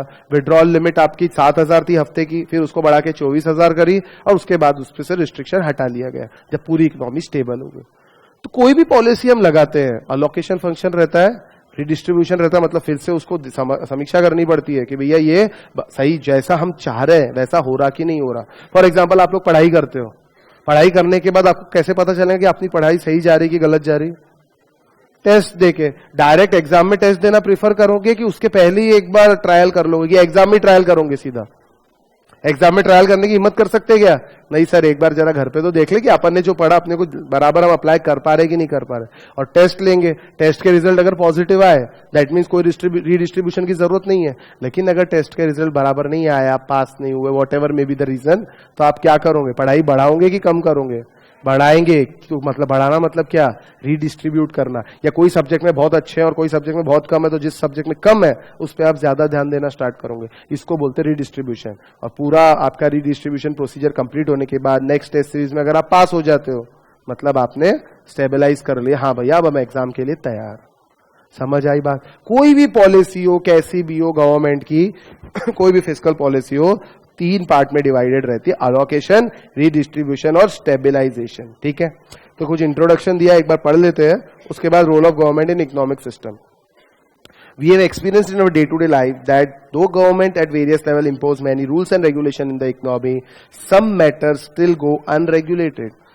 Similarly, most of the goods and services that we consume are provided to us by private sector, but certain goods and services are provided exclusively by government. क्यों provide करती government कुछ goods and services? कौन से goods services जो government provide करती है? Rail service, defence, और अच्छा क्यों करती है? चलो, बहुत सारी चीजें गवर्नमेंट खुद ही प्रोवाइड करती। क्यों? क्योंकि प्राइवेट सेक्टर के हाथ में अगर ये चीजें दे दी तो वो अनरेगुलेटेड हो जाएगा और वो मनचाहा प्रॉफिट चार्ज करेंगे, तो जो लोगों को मिलना चाहिए कम रेट में वो लोगों को नहीं मिलेगा और पूरा डी कंट्रोल हो जाएगा, गवर्नमेंट के हाथ से चला जाएगा। इसलिए वो चीजें प्राइवेट सेक्टर के हाथ में नहीं दिया जाता। लिखा है, for a variety of reason we believe that the government should accomplish some activities and should not do other. हम खुद भी नहीं चाहेंगे रेलवे कोई और चलाए, हम खुद कितनी भी सर्विस बेकार रहे, लेकिन हम क्या सोचते हैं, नहीं यार गवर्नमेंट ही चलाए तो ठीक है। क्योंकि अगर प्राइवेट वालों को ये दे दिया गया तो फेयर, जैसे एयरलाइंस में डायनामिक फेयर चलता है मालूम है, अभी तो रेलवे में भी थोड़ा डायनामिक फेयर डालने की कोशिश कर रहा है ये हमारे रेलवे मिनिस्टर पीयूष गोयल जी। थोड़ा डायनामिक फेयर मतलब समझता है, डिमांड सप्लाई के हिसाब से फेयर को चेंज करना। एयरलाइंस में फेयर कैसे चेंज होता, स्टार्टिंग में कम रहता फिर अचानक बढ़ते जाता, वैसे ही रेलवे में करने वाले हैं लोग। कुछ कुछ ट्रेन में इन्होंने एक्सपेरिमेंट भी करना स्टार्ट कर दिया। जैसे जैसे डेट नजदीक आती है, अगर रेलवे बुकिंग हैवी है, वेटिंग ज्यादा है, फेयर बढ़ा दो। तो रश वाले टाइम पे फेयर बढ़ा देते हैं, और जब रश नहीं रहता फेयर नॉर्मल चलने देते। एयरलाइन वाले तो कम से कम बेचारे बढ़ाते और कम भी करते हैं, ये कम नहीं कर रहे, उतना ही रखेंगे, सिर्फ बढ़ाएंगे, कम नहीं करेंगे, भले ही सीटें खाली चले जाए। ठीक है, चलिए। The purpose of this lesson is to examine the economic functions of the government and to understand why government should invariably perform them. Simple chapter है, pure theoretical chapter है, इसमें कोई problems नहीं है। ठीक है। The role of government in economic system, बहुत सारे रोल है गवर्नमेंट के। First of all, in a country, an economic system should exist to answer the basic question such as what, how and for whom to produce and how much resources should be set apart to ensure growth of productive capacity.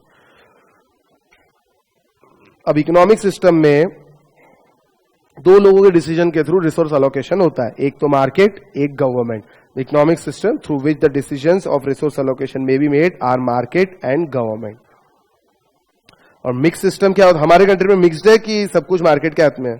हमारे country में mix system है। ठीक है, तो ये Adam Smith कुछ कहना चाहते हैं। एडम स्मिथ बोलते हैं the role of government in the following areas which the market may fail to produce on account of lack of sufficient profit. देखिए, प्राइवेट वाले किसी भी सेक्टर में तब इंटरफेयर करेंगे जब वहां प्रॉफिट दिखे। इंडियन एयरलाइंस का ऑक्शन हुआ था, इंडियन एयर इंडिया का ऑक्शन कर रही थी government. Air India is running into losses, एक भी आदमी ने वो एयरलाइन नहीं खरीदी। क्यों?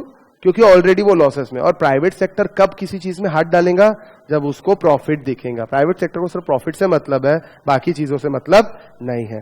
तो वैसे ही ये कहते हैं कि मार्केट यानी प्राइवेट सेक्टर कई चीजें हमको दे नहीं पाएगा, क्योंकि कुछ सेक्टर्स में प्रॉफिट के लिए काम नहीं करना पड़ता, सिर्फ नेशनल सिक्योरिटी, नेशनल इंटीग्रिटी के लिए काम करना पड़ता है।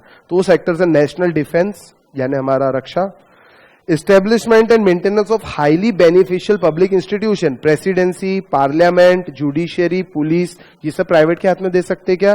नहीं दे सकते।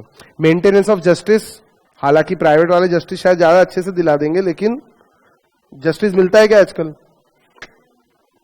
और पब्लिक वर्क्स मतलब रोड बनाना, ब्रिज बनाना, प्राइवेट को कॉन्ट्रैक्ट दिए जाते हैं। क्या प्राइवेट के हाथ में दे देंगे कि तुम ही डिसाइड करो किसको कॉन्ट्रैक्ट देना, सब तुम ही करो? नहीं, पीडब्ल्यूडी वर्क्स डिपार्टमेंट अलग है।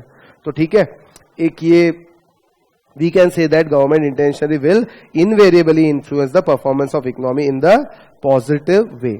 रिचर्ड मुस्ग्रेव नाम का एक क्लासिकल ट्रीटीज करके इसने एक थियरी दी, थियरी ऑफ पब्लिक फाइनेंस 1959 में।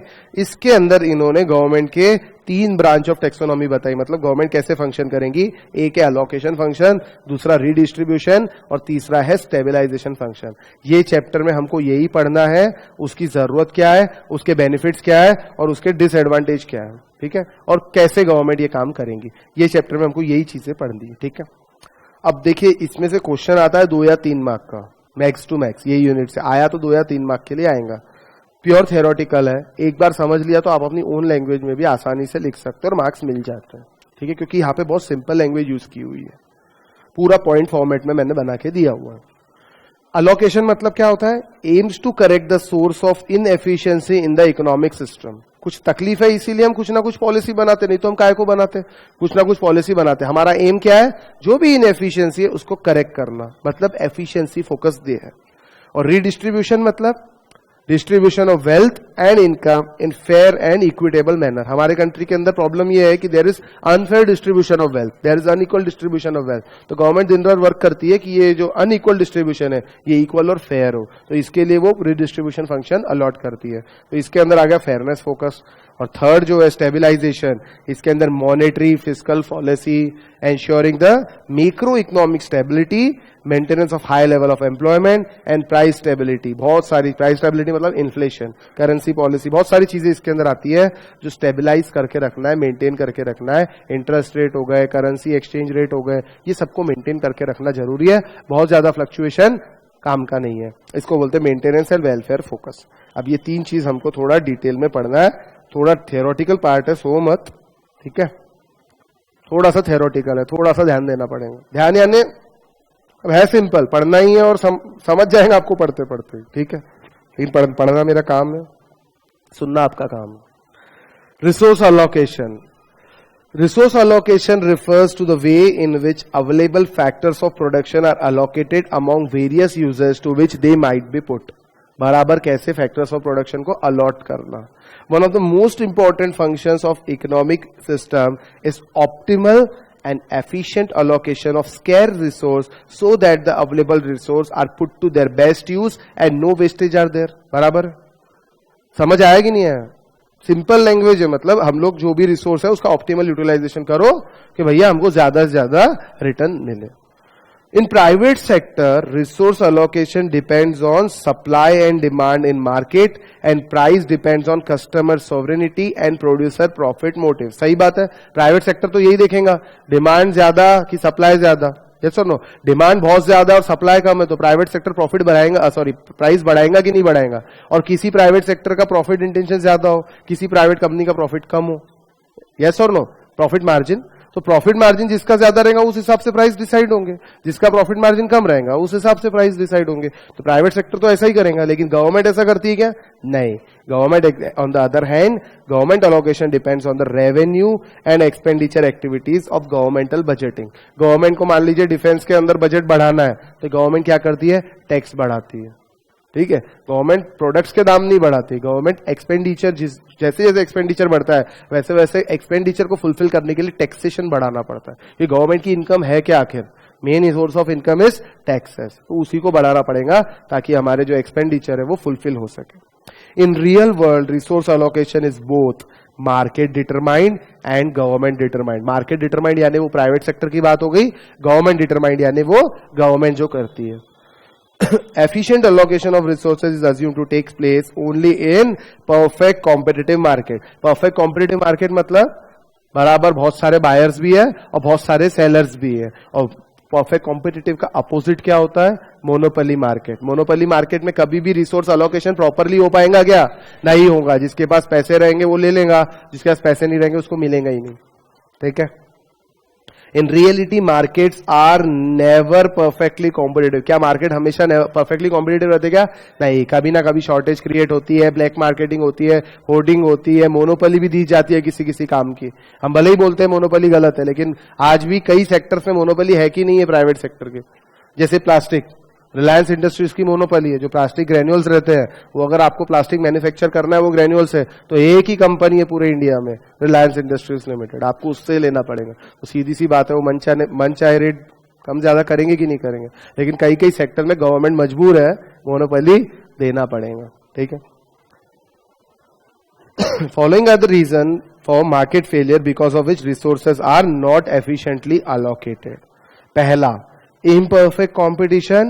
एंड देखिए अभी आपको बताया था, imperfect competition at presence of monopoly power leads to under production and higher prices of goods, hence reducing consumer welfare. Monopoly वाले यही करते हैं, अंडर प्रोडक्शन करो ताकि जबरदस्ती की शॉर्टेज क्रिएट हो कि प्राइस बढ़ा दो. प्राइस क्यों बढ़ाते? Profit intention. Second, market typically fail to provide such goods which are consumed in common by all the people. इसका आप एग्जाम्पल दे सकते हो क्या? ऐसे गुड्स जो कॉमन पीपल या हर आदमी रोज कंज्यूम करता है और वो मार्केट्स यानी गवर्नमेंट फेल टू प्रोवाइड, नहीं दे पा रही. हेल्थ केयर सर्विस, एजुकेशन, क्या गवर्नमेंट दे पा रही है प्रॉपर तरीके से?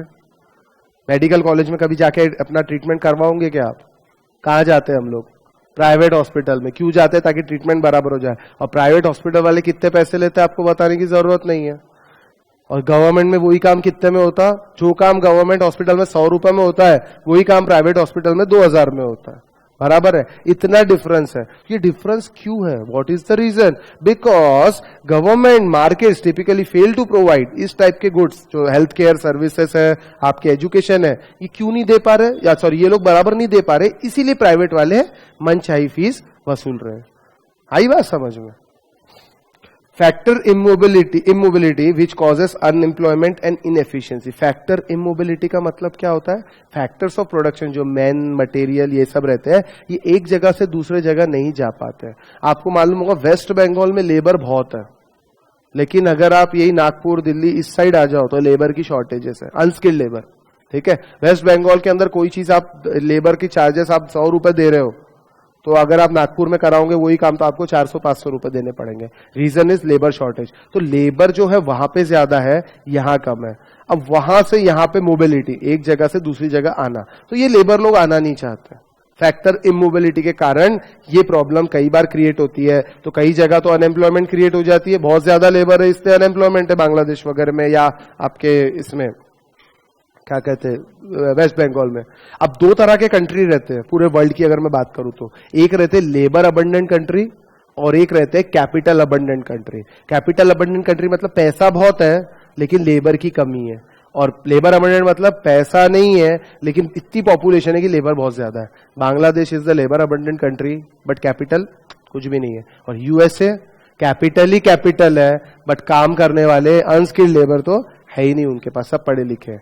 तो इसके बारे में भी हम लोग आगे पढ़ने वाले, नेक्स्ट चैप्टर में आएगा। ठीक है, तो फैक्टर इमोबिलिटी, अब वहां से लोग वहां जाके रहते नहीं, तो फैक्टर इमोबाइल है, मतलब एक जगह से दूसरी जगह जा नहीं सकता, तो वहां पे अनएम्प्लॉयमेंट क्रिएट होगा और यहाँ पे शॉर्टेजेस क्रिएट होंगी। यस और नो? इम्परफेक्ट इंफॉर्मेशन, कई बार हमको इंफॉर्मेशन ही गलत मिल जाती है, डेटा गलत मिल जाता है, तो उस कारण से भी अलोकेशन में गड़बड़ हो जाती है। भैया मुझे पता चलता है, जैसे मान लीजिए अभी गवर्नमेंट ने एक उज्ज्वला स्कीम लेके आई है, एलपीजी सिलेंडर फ्री में प्रोवाइड कर रहा, और गवर्नमेंट ने 5 घर सिलेक्ट किए कि ये 5 घरों को भी उज्ज्वला स्कीम देनी है। वो घर के इनकी स्कीम का रूल ये है कि जिस घर के अंदर सिलेंडर ऑलरेडी नहीं है, मतलब वो लकड़ी से खाना बना रहे हैं, उन्हीं घर में हमको एलपीजी सिलेंडर प्रोवाइड करना है। अब मान लीजिए मेरे घर पे आते हैं, मेरे एलपीजी सिलेंडर है, मैं क्या करता हूँ उसको छुपा देता हूँ और आके क्या बोलता हूँ, नहीं मेरे यहाँ तो नहीं है, मैं बहुत गरीब हूं, ऐसा सब उनको बोलता हूं। तो वो क्या करते हैं, मुझे एक सिलेंडर दे देते हैं। ये परफेक्ट इंफॉर्मेशन दी मैंने कि इनपरफेक्ट इंफॉर्मेशन दी? इनपरफेक्ट इंफॉर्मेशन देने के कारण जो वो सिलेंडर किसी और आदमी के काम आना चाहिए था वो जबरदस्ती मुझे मिल गया, मुझे उसकी जरूरत थी। अलोकेशन बराबर हुआ क्या? नहीं हुआ। मुझे तो अलोकेट ही नहीं होना चाहिए था लेकिन फिर भी मुझे अलोकेट हुआ। तो हमारे कंट्री में कई लोग ऐसे रहते जो बीपीएल कार्ड बना लेते हैं, भले ही बीपीएल नहीं रहते। अब बीपीएल कार्ड के बाद फैसिलिटीज मिलती है, 2 रुपए किलो में गेहूं, 3 रुपए किलो चावल, राशन शॉप्स रहते कि नहीं रहते? बीपीएल कार्ड दिखाओ आपको सस्ते में मिल जाएगा, लेकिन रियल में उनको मिलना चाहिए क्या? नहीं मिलना चाहिए। Agriculture income is exempt from tax, सुना होगा आप लोगों ने? अरे हाँ की ना, तो बोलो ना। Agriculture income exempt from tax है। एंड एग्रीकल्चर इनकम कौन दिखा सकता है अपने रिटर्न में? Farmer, obviously farmer. And what is the definition of farmer in our country? The one who do farming, the one who owns an agriculture land is the farmer. Simple. जिसके पास वो 7/12 रहता ना खेती का, वो है मतलब वो फार्मर है। अब मेरे पास भी खेती है, सही में 2 एकड़ खेती है मेरे नाम से। तो आई एम ए फार्मर? क्या मैं फार्मर हूं? नहीं, मैं फार्मर नहीं हूं। लेकिन पिछले साल महाराष्ट्र में सूखा पड़ा था। तो सूखा पड़ता है तो गवर्नमेंट क्या करती है? फार्मर्स के लिए पैकेज अनाउंस करती है और मदद दी जाती है कि चलो भाई पर एकड़ हम 8,000 रुपए की मदद दे रहे हैं। ठीक है, अब गवर्नमेंट अकाउंट्स में ये डायरेक्टली आजकल अकाउंट में क्रेडिट किया जाता है, मतलब ऑनलाइन से डायरेक्टली फार्मर्स के अकाउंट में क्रेडिट हो जाता है। फार्मर्स को अपना अपना अकाउंट नंबर, वो गवर्नमेंट बोलती है कि आप अपना अपना अकाउंट नंबर हमारे पास लिखवा दो। तो मेरा भी अकाउंट नंबर दिया हुआ था, बहुत पहले ही दिया हुआ था। तो गवर्नमेंट ने क्या किया, मेरे अकाउंट में 17,000 रुपए डाल दिए। सही में आए मेरे अकाउंट में 17,000। काय के लिए आए? भैया सूखा पड़ गया, हमारी तरफ से मदद ले लो। काय की मदद? जिस फार्मर को जरूरत है उसको तो मिलता नहीं और मेरे जैसे आदमी को मिल गया। चलो मेरे पास तो 2 ही एकड़ है, जिस पॉलिटिशियंस के पास 100-100 एकड़ 200-200 एकड़ रहती है, ज्यादातर पॉलिटिशियंस के पास एग्रीकल्चरल लैंड है, यस और नो, उनके अकाउंट में कितने पैसे आएंगे? जिसके पास खेती, मतलब वो किसान। सिंपल। तो ये अलोकेशन बराबर हो रहा है क्या? क्यों? क्योंकि इम्परफेक्ट इंफॉर्मेशन है। भैया आप खेती नहीं कर रहे, उल्टा जाके देखना चाहिए जिस लैंड पे खेती हो रही है उसको देना चाहिए, उसके ओनर को। जो लैंड खाली पड़ा है उसके ओनर को नहीं मिलना चाहिए। Imperfect information. और तो और एग्रीकल्चर इनकम लोग दिखाते हैं politicians, 100 crore 200 crore 300 crore total exempt from tax. वहां किसी ने खेती भी नहीं किया। इस बार के जो रिटर्न आया इनकम टैक्स रिटर्न, उसमें गवर्नमेंट ने एक सवाल पूछा है, जो भी एग्रीकल्चर इनकम आप दिखा रहे कोई बात नहीं, लेकिन आप ये बताइए आपकी कितनी खेती है, कहां पे है, क्या उसका वो डॉक्यूमेंट नंबर है, और ये सब डाल उसमें लिखना पड़ेगा, रिटर्न में आपको देना पड़ेगा। अब मतलब गवर्नमेंट चाहे तो आपकी खेती जाके देख सकती है, हाँ भैया खेती कर रहा कि नहीं कर रहा सच्ची में, वहां जाएंगे तो पता चल जाएगा ना उनको कि ये खेती कर रहा है कि नहीं कर रहा है। ठीक है, तो जो भी आदमी एग्रीकल्चर इनकम दिखाता है उसको अब ये सब भी डालना पड़ेगा। हमारे प्राइम मिनिस्टर कर रहे हैं इस चीज के लिए, लेकिन इस सब चीजों को होने को टाइम लगेगा। समझ में आया? और एक चीज ये तो आपको मालूम है एलोकेशन क्यों करना पड़ता है, inequalities in distribution of income and wealth. हमारे यहाँ अनइक्वल डिस्ट्रीब्यूशन है, अमीर बहुत ज्यादा अमीर है और गरीब बहुत ज्यादा गरीब है, इसको बोलते हैं अनइक्वल डिस्ट्रीब्यूशन ऑफ वेल्थ। अब गवर्नमेंट ने क्यों इंटरवेन करना चाहिए अलोकेशन में? करना चाहिए, गवर्नमेंट ने अलोकेशन में इंटरवीन करना चाहिए कि प्राइवेट के हाथ में दे देना चाहिए, जाओ तुमको जो करना है करो? करना चाहिए ना, क्यों करना चाहिए यही तो पूछ रहा हूं। पहला, सर प्रॉपरली अलोकेशन होना चाहिए, जिसको मिलना चाहिए उसको मिलना चाहिए, जिसको नहीं मिलना चाहिए उसको नहीं मिलना चाहिए। यस और नो? और कुछ इससे क्या होता?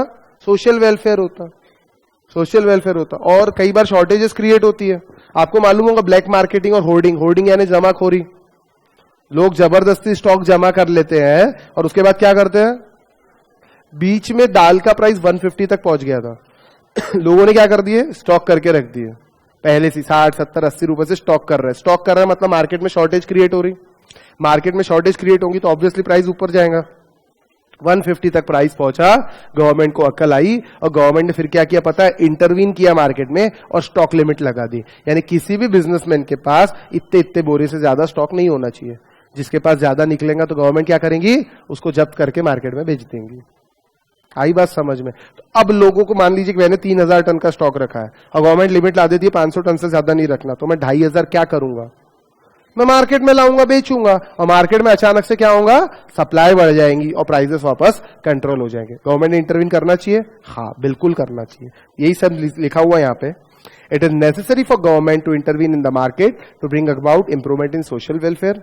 Second, in absence of appropriate government intervention, market failure may occur and resources are likely to be misallocated by too much production of certain goods or too little production of other goods. जहां shortages create करना है वो कर सकते हैं।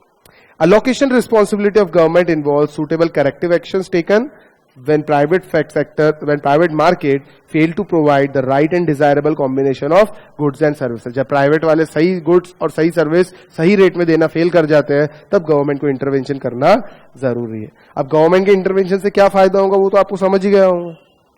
The government can provide us with goods and services that we cannot produce of our own or buy from the price and the market. Example, government provides us services of enforcement of law through court. Court में अगर आपको decision को मिलता है और आप जीत जाते हो तो उसको एनफोर्स कौन करेगा, आपको पुलिस के पास जाना पड़ेगा। पुलिस सर्विस कौन दे रहा है आपको, गवर्नमेंट ने पुलिस बनाई है ना, यस और नो? पुलिस सर्विस आपको कौन दे रहा है, गवर्नमेंट दे रही है। मेरिट गुड्स, मेरिट गुड्स मतलब जो गुड्स कॉमन पीपल यूज करते हैं और जिसके फायदे हैं। फायदे इन द सेंस जैसे आप समझ लीजिए बेसिक, वो बोलते हैं ना बेसिक नीड्स क्या है आजकल, रोटी कपड़ा मकान, ये तो सुना होगा, लेकिन इसके साथ दो चीज और ऐड कर दो, health care service and education service, ये दोनों भी बेसिक नीड्स हैं। इन गुड्स को बोलते हैं मेरिट गुड्स। तो मेरिट गुड्स किसने प्रोवाइड करना चाहिए, गवर्नमेंट ने प्रोवाइड करना चाहिए। Are greatly beneficial to society, also fall under purview of provision by government, example food grains वगैरह etcetera. The resource allocation role of government fiscal policy focuses on the potential of government to improve economic performance through its expenditure and tax policy। इससे economic performance improve होता है। अब government कैसे करेंगी ये सब, directly intervene करेंगी, indirectly, दोनों तरीके से गवर्नमेंट इंटरवीन कर सकती है, उसके बारे में लिखा हुआ है। गवर्नमेंट में directly produce the economic goods, for example electricity, public transportation service, railway वगैरह एक्सेट्रा, या तो खुद ही बनाना स्टार्ट कर दो। दूसरा, may influence private allocation through incentive and disincentives। आपने सेक्शन 35AD पढ़ा होगा, इन्वेस्टमेंट लिंक्ड टैक्स इंसेंटिव्स, याद है? सेक्शन 35AD आपके सिलेबस में नहीं है तो नहीं क्यों बोल रहे, क्या है उसके अंदर, टैक्स हॉलीडे, भूल गए क्या? क्या आप बात कर रहे हैं, एग्जाम है 3 महीने बाद, टैक्स का पेपर देना है कि नहीं देना है? क्या क्या है उसके अंदर, याद नहीं है? अच्छा, एक 100 बेड हॉस्पिटल के बारे में लिखा था कि हिंदुस्तान के किसी भी एरिया में आप अगर 100 बेड हॉस्पिटल खोलोगे, उसमें 2 चीज थी, business essential for Indian economy and not essential for economy. तो जो जो असेंशियल थे उसके अंदर 100% टैक्स हॉलीडे था 5-5 साल के लिए। उसमें 100 बेड हॉस्पिटल था, याद है क्या? नहीं था? क्या पता, चलो जाने दो, आपने पढ़ा हो नहीं पढ़ा हो वो जाने दो सब। अब मेरी एक बात सुन लो, मैं फाइनल में टैक्स पढ़ाता हूं, ठीक है? तो सुन लो, सही बोल रहा हूं, आपको गलत नहीं बोल रहा। 35AD नाम का एक सेक्शन है बिजनेस एंड प्रोफेशन के अंदर। अगेन, अगर कोई आदमी, उसमें 100 बेड हॉस्पिटल के बारे में लिया है, 100 बेड और मोर, अगर कोई आदमी हिंदुस्तान के किसी भी एरिया में ऐसा हॉस्पिटल बनाता है तो 5 साल तक इनकम टैक्स नहीं लगेगा, टैक्स हॉलिडे रहेगा। ये काय के लिए दिया गवर्नमेंट ने इंसेंटिव, काय को फायदा दिया? क्योंकि हॉस्पिटल की कमी है, हेल्थ केयर सर्विसेज बराबर डिस्ट्रीब्यूट नहीं हो रही हमारी इकोनॉमी में, अलोकेट ही नहीं हो पा रहे रिसोर्सेज, दैट्स व्हाई गवर्नमेंट ने ये टैक्स हॉलिडे दिया। तो इसके अलावा और भी बहुत सारी चीजें होंगी जिसके अंदर गवर्नमेंट ने इंसेंटिव्स दिए, बहुत सारी चीजें, नक्सलाइट एरिया के अंदर इंडस्ट्री डालना, ऐसे बहुत सारी चीजें जिसके अंदर सेक्शन 80I, IB ये सब पढ़े क्या? ये सब सिलेबस में नहीं है, चैप्टर 6 रिडक्शन में 80I, IAB, IB, IC नहीं होगा ये सब, शायद फाइनल लेवल पे आएगा। चलो जाने दो, ये सब वही है। यानी गढ़चिरौली में फैक्ट्री डालो, नक्सलाइट एरिया के अंदर फैक्ट्री डालो, तो इससे हम क्या करेंगे, आपको 5 साल तक टैक्स नहीं लगाएंगे। मतलब जो भी रीजन अनडेवलप्ड है वहां पे गवर्नमेंट आपको इंसेंटिव देती है कि आप वहां एम्प्लॉयमेंट जनरेट करने के लिए कुछ करिए। हो गया, टैक्स खत्म हो गया, अभी इधर ध्यान दो वापस। Government may influence private allocation through incentive and disincentives. For example, tax concession and subsidy may be given for production of goods that promote social welfare, and higher taxes may be imposed on goods such as cigarettes and alcohol. Cigarettes और alcohol पे ज्यादा tax लगाते क्यों? ताकि इनका consumption कम हो जाए। लेकिन होता क्या? नहीं होता, तो नहीं है। Government may influence allocation through its competitive policy, merger policy, etc. अभी एक रिसेंटली एक मर्जर पॉलिसी बनाई है गवर्नमेंट ने। कितने नेशनलाइज्ड बैंक है कंट्री में? अब कितने थे? 19। अब 19 के बदले कितने हो गए? सुना नहीं, बैंकों का मर्जर हुआ है। स्टेट बैंक ऑफ इंडिया के अंदर State Bank of Travancore, State Bank of Bikaner Jaipur, State Bank of Patiala, State Bank of एक और 1-2 है, ऐसे 5 स्टेट बैंक को एक स्टेट बैंक में मर्जर कर दिया। Bank of India, union bank of India और एक और बैंक है बैंक ऑफ महाराष्ट्र, ये तीनों बैंकों का मर्जर हुआ। ऐसे जो अलग अलग बैंक्स थी उनको 5 कर दिया है गवर्नमेंट ने। काय के लिए किया? गवर्नमेंट की इच्छा है ना? नहीं, कुछ तो भी पब्लिक वेलफेयर के लिए। पब्लिक काय का वेलफेयर जी? जो खुद की गलतियां हुई है 5 साल में, जो बैंकों की हालत है उसको छुपाने के लिए किया है, बाकी कुछ नहीं है। ठीक है, तो ये क्यों करते हैं? ये जो आप मर्जर एक्विजिशन, ये कौन डायरेक्शन दे रहा? गवर्नमेंट ऑफ इंडिया डायरेक्ट कर रही है कि भैया मर्जर करना है। आपको सही में नहीं मालूम बैंकों का मर्जर हो रहा है? सुना तो होगा ना, हाँ, न्यूज में आता है, पढ़ा था मैंने, हाँ पढ़ाया होगा, हो सकता है, मुझे याद नहीं है। Government may influence allocation through its competitive policy, merger policy, etc., which will affect the structure of industry and commerce. For example, the Competition Act in India promotes competition and prevents anti-competitive act. Government regulatory activities such as licensing, control, minimum wages, directives on location of industry influence resource allocation. कौन सी regulatory activities government करती है? SEBI is a regulatory authority, IRDAI is a regulatory authority. ये सब regulatory authority क्यों डाला है? ताकि ये business smoothly चलता रहे। Government sets legal and administrative framework. ये कौन बनाता है? ये भी again government बनाती है। Any mixture of intermediate techniques may be adopted by government. काय के लिए कर रहे हैं? Maximizing social welfare is one of the primary and most commonly manifest reason for government intervention in the market. समझ में आया क्या allocation? सिंपल थेरोटिकल है, मतलब इसमें कुछ ऐसा बहुत ज्यादा समझाने जैसा नहीं है। इसके बाद बात आती है दोस्तों रीडिस्ट्रीब्यूशन की। रीडिस्ट्रीब्यूशन में क्या आएगा? आज हो जाएगा हमारे चैप्टर। कौन सा? डी का 6। एनी मिक्सचर ऑफ वो, मतलब ये जो ऊपर 5 चीजें दी हुई है ना, इनका कोई भी मिक्सचर भी ले सकती है गवर्नमेंट। सिर्फ एक ही पॉलिसी नहीं, 2, 3, 4 पॉलिसी भी एक साथ इंप्लीमेंट की जा सकती है। चलो रीडिस्ट्रीब्यूशन पढ़ ले, क्या है ना? अरे नहीं भी बोलोगे तो पढ़ना ही पड़ेगा बेटा, 8:30 ही हुए अभी। अच्छा समय जल्दी चले जाता, और जो टफ टाइम रहता ना उसको टाइम लगता जाने में। ठीक है, रीडिस्ट्रीब्यूशन, रिसोर्स रीडिस्ट्रीब्यूशन 2 ही पेजेस से, ज्यादा नहीं है। जल्दी हो जाएगा तो जल्दी छुट्टी दे दूंगा। ठीक है, पढ़ाओ सर पढ़ाओ। Over past decades, there has been tremendous increase in economic activity, which lead to increase in aggregate output and wealth. However, it has not been spread evenly across household. यानी सब household को बराबर opportunity नहीं मिल रही है, इसीलिए unequal distribution of wealth रह गया.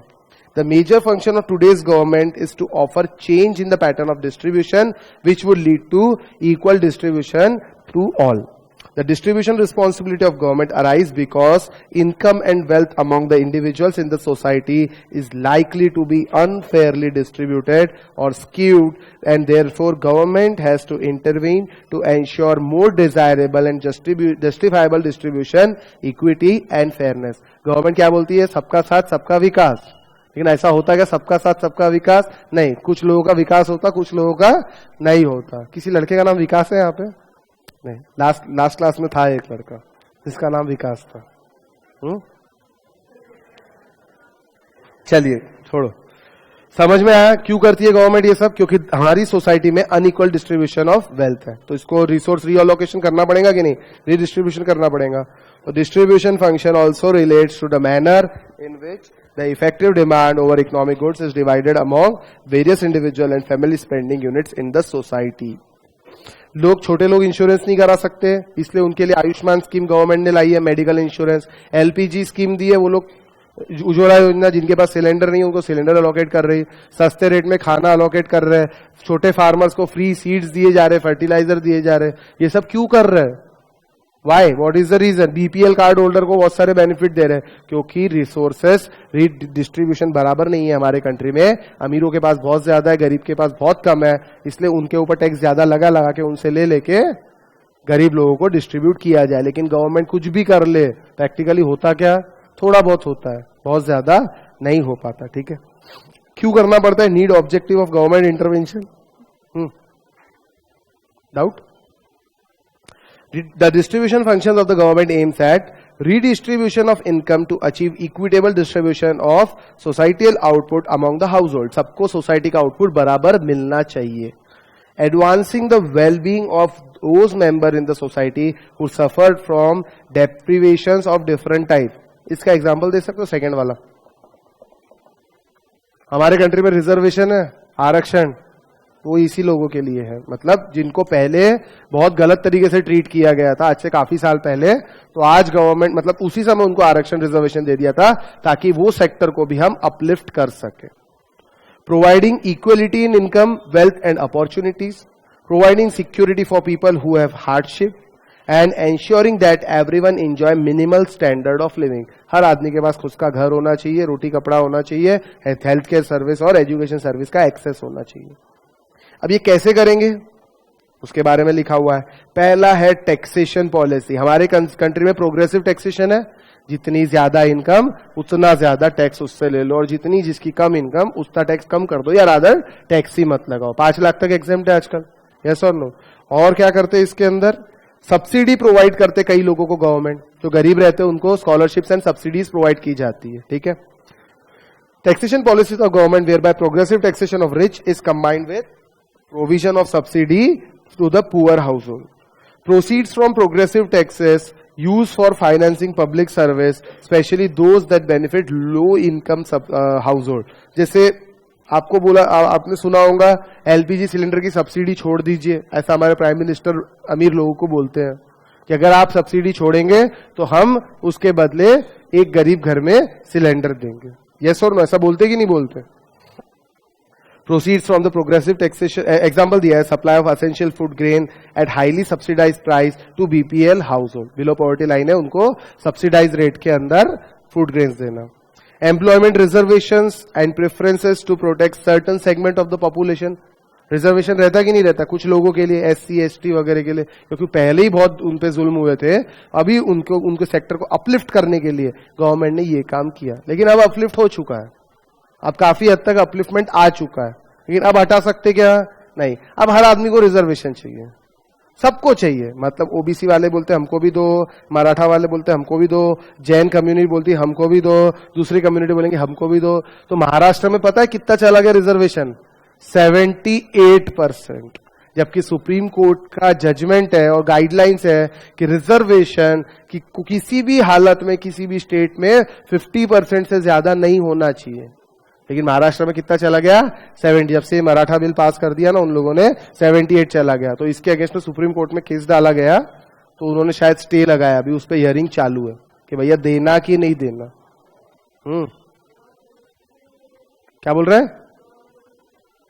इनकम बेसिस पे देना चाहिए ना? हाँ देना तो चाहिए, लेकिन अब कैसे करें? अरे भाई जिस आदमी से आप उसकी फैसिलिटी छीन लोगे वो चिल्लाएगा नहीं। एक बार आपने किसी को फैसिलिटी दे दी, अगर आप बोलोगे कि अब मैं छीन लेता हूं, यानी आपने किसी को बोला 1 साल तू कार में जा घूम, और फिर कार में घूमने के बाद उसको बोलते हैं अब तब तू 2 व्हीलर पे घूम या तू साइकिल पे जा, तो वो जाएगा क्या? वो हमारी मांगे पूरी करो, रेल रोको आंदोलन, ये सारे आंदोलन होंगे कि नहीं होंगे? अननेसेसरी पब्लिक प्रॉपर्टी को डिस्ट्रॉय किया जाएगा, टायर जलाए जाएंगे, सब होता कि नहीं होता हमारे इंडिया में? बस वही सब होगा, इसलिए पॉसिबल नहीं है ये चीजें। और फिर वोट बैंक भी तो है, वोट मिलते ना वोट। चलिए जाने दो। Regulation of welfare and sale of certain product to ensure health and wellbeing of the consumer. कई चीजें गवर्नमेंट कम करती है। कम यानी जैसे आपने सुना होगा ये जो हार्ट में स्टंट डालते हैं एंजियोप्लास्ट होने के लिए, ब्लॉकेज क्लियर करने के लिए, ये स्टंट का प्राइस गवर्नमेंट ने 7 जो लाखों रुपए डॉक्टर्स चार्ज करते थे उसको 6-7 हजार रुपए कर दिया। बीच में ये न्यूज आई थी। तो ये क्यों किया भाई? आजकल तो हार्ट प्रॉब्लम किसी को भी हो सकती है, तो इलाज सस्ते में हो जाना चाहिए। उसके बाद भी नहीं हुआ वो चीज अलग है, ठीक है। Special schemes from backward region and for the vulnerable section of the society, vulnerable sections of the population. Vulnerable मतलब these are close to threat, यानी इनका कभी भी कुछ भी हो सकता है। ऐसे vulnerable sections के लिए स्पेशल स्कीम लाई गई है गवर्नमेंट के द्वारा, ठीक है। In modern times, अब कुछ कंक्लूजन दिया हुआ है। In modern times, most of the egalitarian welfare states provide free and subsidized education, healthcare system, unemployment benefits, pension and other social security measures. In other words, government redistribution policies which interfere with the producer choice or consumer choice are likely to have efficiency cost or deadweight loss. For example, दिया हुआ है, the greater equity can be achieved through high rate of taxes on rich, but high rate of taxes could also act as disincentive to work and discourage people from saving and investment in risk taking. सही बात है। अगर मान लीजिए एक समय हमारे country में पता है क्या था, 100 रुपए अगर इनकम होती है ना तो 110 टैक्स भरना पड़ता था। सच्ची बोल रहा हूं, टैक्स रेट वॉज 110%। ऐसा था इंदिरा गांधी के टाइम पे। तो बताओ, यानी 100 रुपए कमाऊं और 100 तो दे ही दू और 10 रुपए और निकाल के दू, कहां से देगा आदमी? कहां से देगा भैया? तो वो डिस्क्लोज करेगा कि अपनी इनकम, ब्लैक मनी जनरेशन बढ़ेगा, सिंपल सी बात है। तो ऐसे केस के अंदर अगर आप मान लीजिए आज हमारे कंट्री में 30% टैक्स है कॉर्पोरेट्स को, अगर ये टैक्स बढ़ा के 50% 60% तक गवर्नमेंट ले जाती है कि भैया टैक्स वसूल करो, टैक्स वसूल करो, तो वो लोग क्या करेंगे? जान दो यार, कमा रहे उसमें से 60% तो गवर्नमेंट को देना, तो इससे अच्छा कमाओ ही मत ना, चुपचाप बैठे रहते हैं, तो कम से कम देना तो नहीं पड़ेगा। तो इससे क्या होता है? डिस्करेज होता है। कभी भी टैक्सेशन ज्यादा लगाने से हर आदमी काम करने के लिए डिस्करेज होता है। इसलिए गवर्नमेंट को बैलेंस बना के चलना पड़ेगा कि भैया इतना टैक्स मांगो कि उसको भी देने में तकलीफ ना हो और हमारा भी काम हो जाए, ठीक है। This will turn have negative consequences for productivity and growth in the economy. अगर वो आदमी चुपचाप बैठ जाएगा तो ना प्रोडक्शन करेगा, ना इकोनॉमी ग्रो होगी, ना जीडीपी बढ़ेगा। Consequently, the potential tax revenue may be reduced and scope of government welfare activity would get seriously limited. As such, the optimal budgetary policy towards and distributional change should reconcile the conflicting goals of efficiency and equity by exercising the appropriate trade-off between them. In other words, redistribution measures should be accomplished with minimal efficiency cost and carefully balance equity and efficiency objective. समझ आया ये? अब एक चीज और बची है, stabilization function. Stabilization मतलब क्या होता है? इकोनॉमी की कोई भी चीज हो, चाहे करेंसी हो, चाहे एम्प्लॉयमेंट प्रॉब्लम हो, चाहे फूड ग्रेन स्कैरसिटी हो, हर चीज को स्टेबलाइज करना किसका काम है?